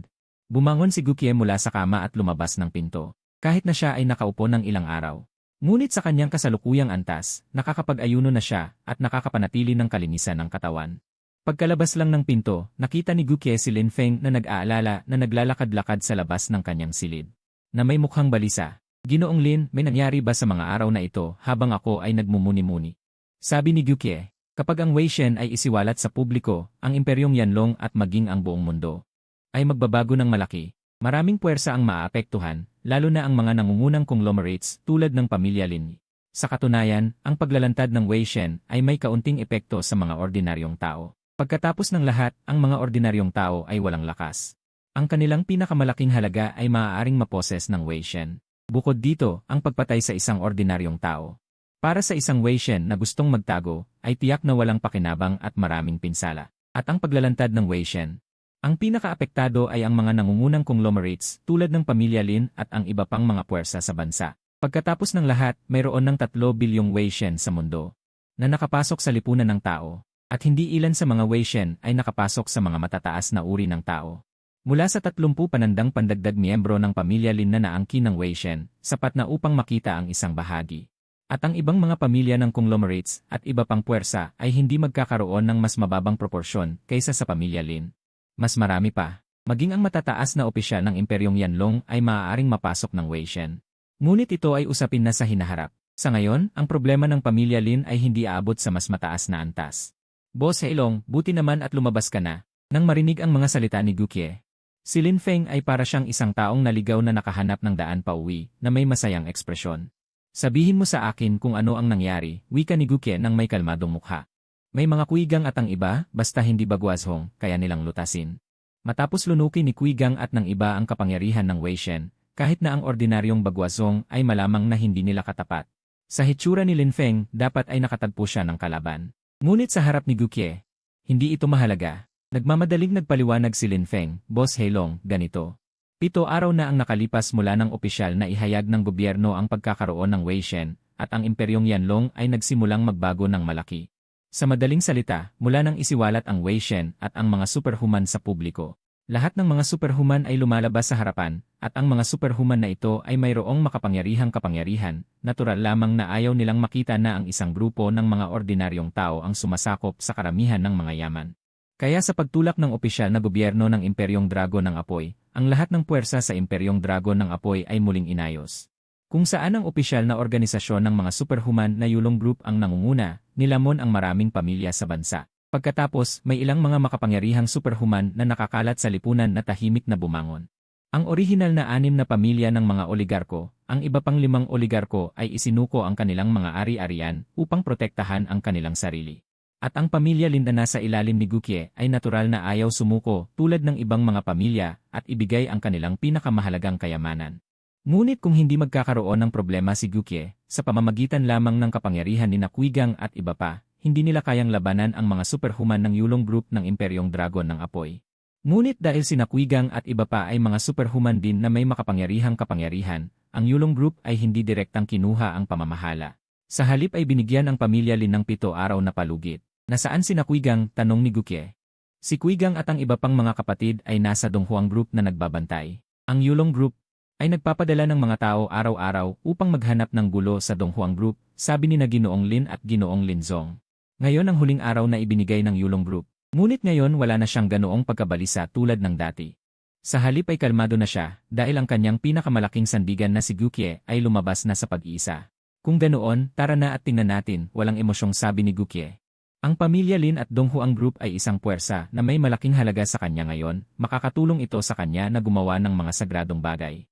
Si Gukie ay natural na hindi hahayaang makuha ng opisyal na Yulong Group ang Donghuang Group. Bilang pinakamalaking oligarko ng lungsod ng Dragon. Walang iba, ang Donghuang Group ay kumokontrol sa ekonomiya ng lungsod ng Dragon, isang super international na metropolis ng Imperyong Dragon ng Apoy. Ang negosyo nito ay kumalat sa buong mundo, sakop ang lahat ng pangangailangan ng tao, isang tunay na nangungunang oligarko.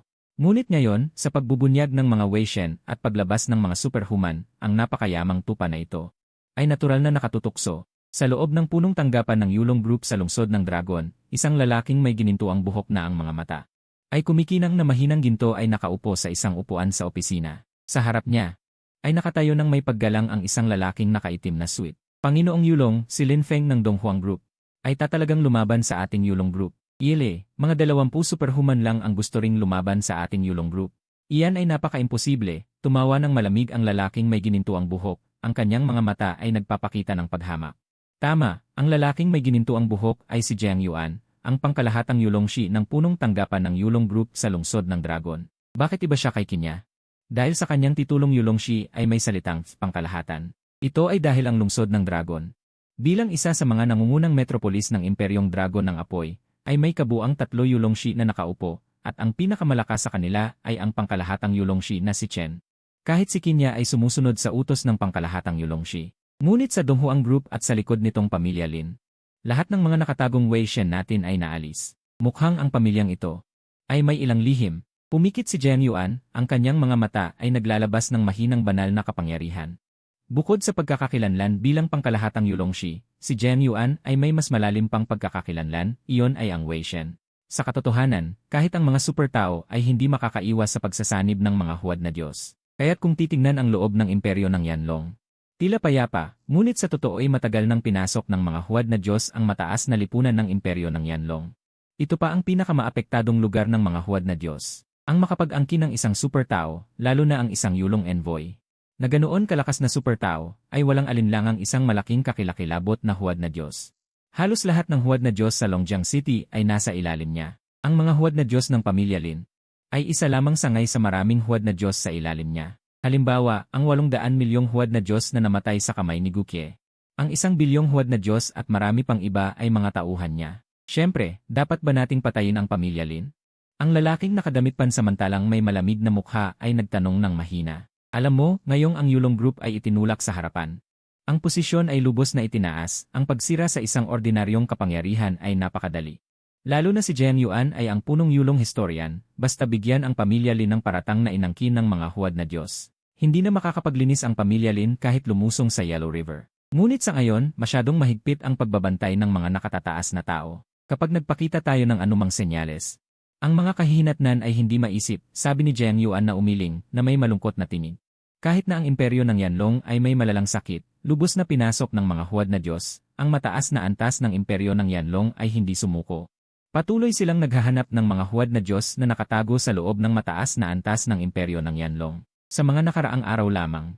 Sa alam ni Jiang Yuan, ilang bilyong huwad na Diyos ang nabunyag. Si Jiang Yuan, bilang pinuno ng lahat ng huwad na Diyos sa Longjiang City. Kapag natuklasan ng mga tao, ang mga kahihinatnan ay hindi maisip. Sa madaling salita, ang pinakamahalaga ngayon ay alamin.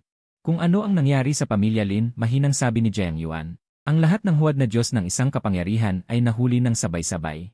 Ito ay hindi magandang senyales. Ang pamilya Lin ay isang ordinaryong pamilya, ngunit ito ay isa sa 6 na malalaking angka ng imperyo ng Yanlong. Kaya't nagpadala si Jiang Yuan ng 100 milyong huwad na Diyos upang angkinin ang pangalawang pinuno ng pamilya Lin. Sunod-sunod na nagpadala ng maraming huwad na Diyos upang angkinin ang mahigit 30 mahahalagang tao ng pamilya Lin, na naghahanda na angkinin ang lahat ng mahahalagang tao ng pamilya Lin at lubos na kontrolin ito. At malinaw na, ang lakas ng mga taong tulad ni Quigang na nasa Donghuang Group ay hindi sapat upang alisin ang lahat ng huwad na Diyos ng pamilya Lin, kaya ang katotohanan ay halata na. May isang mas malakas na supertao sa loob ng pamilya Lin, ngunit ang pinakapinag-aalala ni Jiang Yuan ay kung paano natuklasan ng pamilya Lin ang lahat ng huwad na Diyos. At tinanggal silang lahat. Kung ito ay dahil mayroon silang paraan upang makita ang tunay na anyo ng mga huwad na Diyos. Ito ay isang malaking banta sa kanya at sa lahat ng nakatagong huwad na Diyos. Sa pag-isip nito, ang mga gintong mata ni Jiang Yuan ay nagningas ng matinding pagpatay. Ngayon ang huling pagkakataon ng Donghuang Group. Ipapunta na natin sina Qinya at ang iba. Kung ang nasa likod ng pamilya Lin ay hindi lalabas, pagkatapos ay tapusin na natin sila.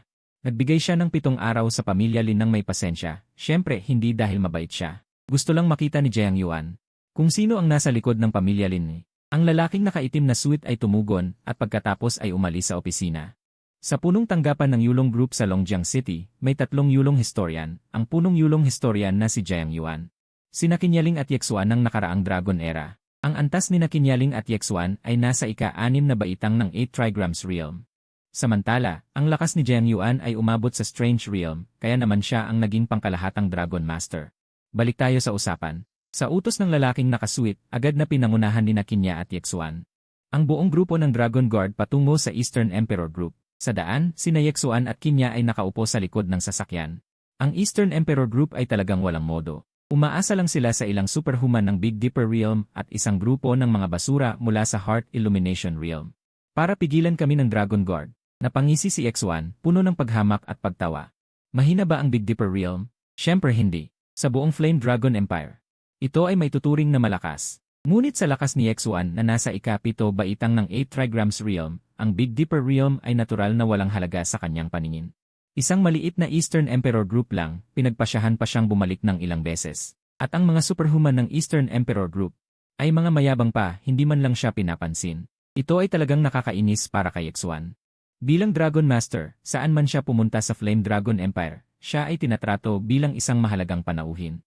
Ilang Big Dipper Realm lang at naglakas loob pa akong hamunin. Sa pagkakataong ito, dapat silang makaranas ng hirap. Malamig na sabi ni Yexuan. Si Qinya ay tila may sasabihin ngunit hindi ituloy. Pakiramdam niya, ang Eastern Emperor Group na ito ay tila may nakita na siya sa ibang lugar, kaya siya ay nababalisa. Sa punong gusali ng Eastern Emperor Group, huminto ang mga sasakyan ng Dragon Guard sa harap ng punong gusali ng Eastern Emperor Group. Ang mga sasakyan ng Dragon Guard ay may natatanging sagisag ng Dragon Guard. Bilang pinakamataas na organisasyon ng superhuman ng Flame Dragon Empire, may mataas na katayuan ito sa Flame Dragon Empire. Nang makita ng mga miyembro ng Dragon Guard, walang sinuman ang nangahas na humarang. Si Quigang at ang iba pa na nakaupo roon ay mabilis na nakatanggap ng balita at dumating. Sa oras na yon, sina Quigang, Muyulin, Mahan, Muyan at ang 22 iba pa ay humarap sa Dragon Guard. Ngayon ang huling araw ninyo. Kung ayaw ninyong mamatay, ibigay ninyo ng maayos ang Eastern Emperor Group. Malamig na sabi ni Yexuan. Kung gusto mong lumaban, lumaban. Bakit ang daming satsat? Sabi ni Quigang. Sa kanyang diksyonaryo, walang salitang sumuko. Kahit na nakaharap niya si Yexuan na mas mataas ng isang malaking antas, wala siyang takot. Naghahanap ka ng gulo. Malamig na singhal ni Yexuan, may nagniningning na pagpatay sa kanyang mga mata. Kung hindi dahil sa utos ni Jiang Yuan na huwag kumilos ng padalos-dalos, matagal na niyang sinalakay si Quigang at ang iba pa. Sa pagkakataong ito, si pangkalahatang Dragon Master Jiang Yuan ay nag-utos. Kaya natural na hindi niya palalampasin si Quigang. Si Xu Jiang na ito ay putulin ang mga kamay at paa. Inutusan ni Xuan ang isang miyembro ng Dragon Guard na nasa ikasyam na baitang ng Big Dipper Realm na lalaking nasa katanghaliang gulang. Dahil sa kanyang katayuan, natural na hindi siya interesadong kumilos laban sa isang mahinang nilalang sa Big Dipper Realm. Panginoon ng Dragon Guard. Sumagot ang huli ng may paggalang. Pagkatapos, isang malakas na kapangyarihan ang sumabog mula sa kanya. Ang kanyang mga kalamnan ay agad na lumaki, at ang kanyang taas ay tumaas ng ilang metro. Ito ay isa sa kanyang mga espesyal na kakayahan. Ang pagpapalakas ng kalamnan na nagpapahintulot sa kanyang lakas ng kalamnan na umabot sa isang hindi kapanipaniwalang antas. Yenan, katulad ng Superman, naglakas loob kang galitin ang Panginoon ng Dragon Guard. Marahil hindi mo alam kung paano isulat ang salitang kamatayan. Malamig na sabi ng lalaking nasa katanghaliang gulang. Agad siyang tumalon, parang bala na pinaputok at nagsuntok. Sa kalawakan, may putok ng sonic na pumutok. Ang ulo mo ay kukunin ko, nakangising sabi ni Quigang. Agad na lumitaw ang itim na apoy na tigre na sumisigaw na espada sa kanyang kamay, at saka siya humampas. Narinig ng nasa katanghaliang lalaki ang sinabi ni Quigang.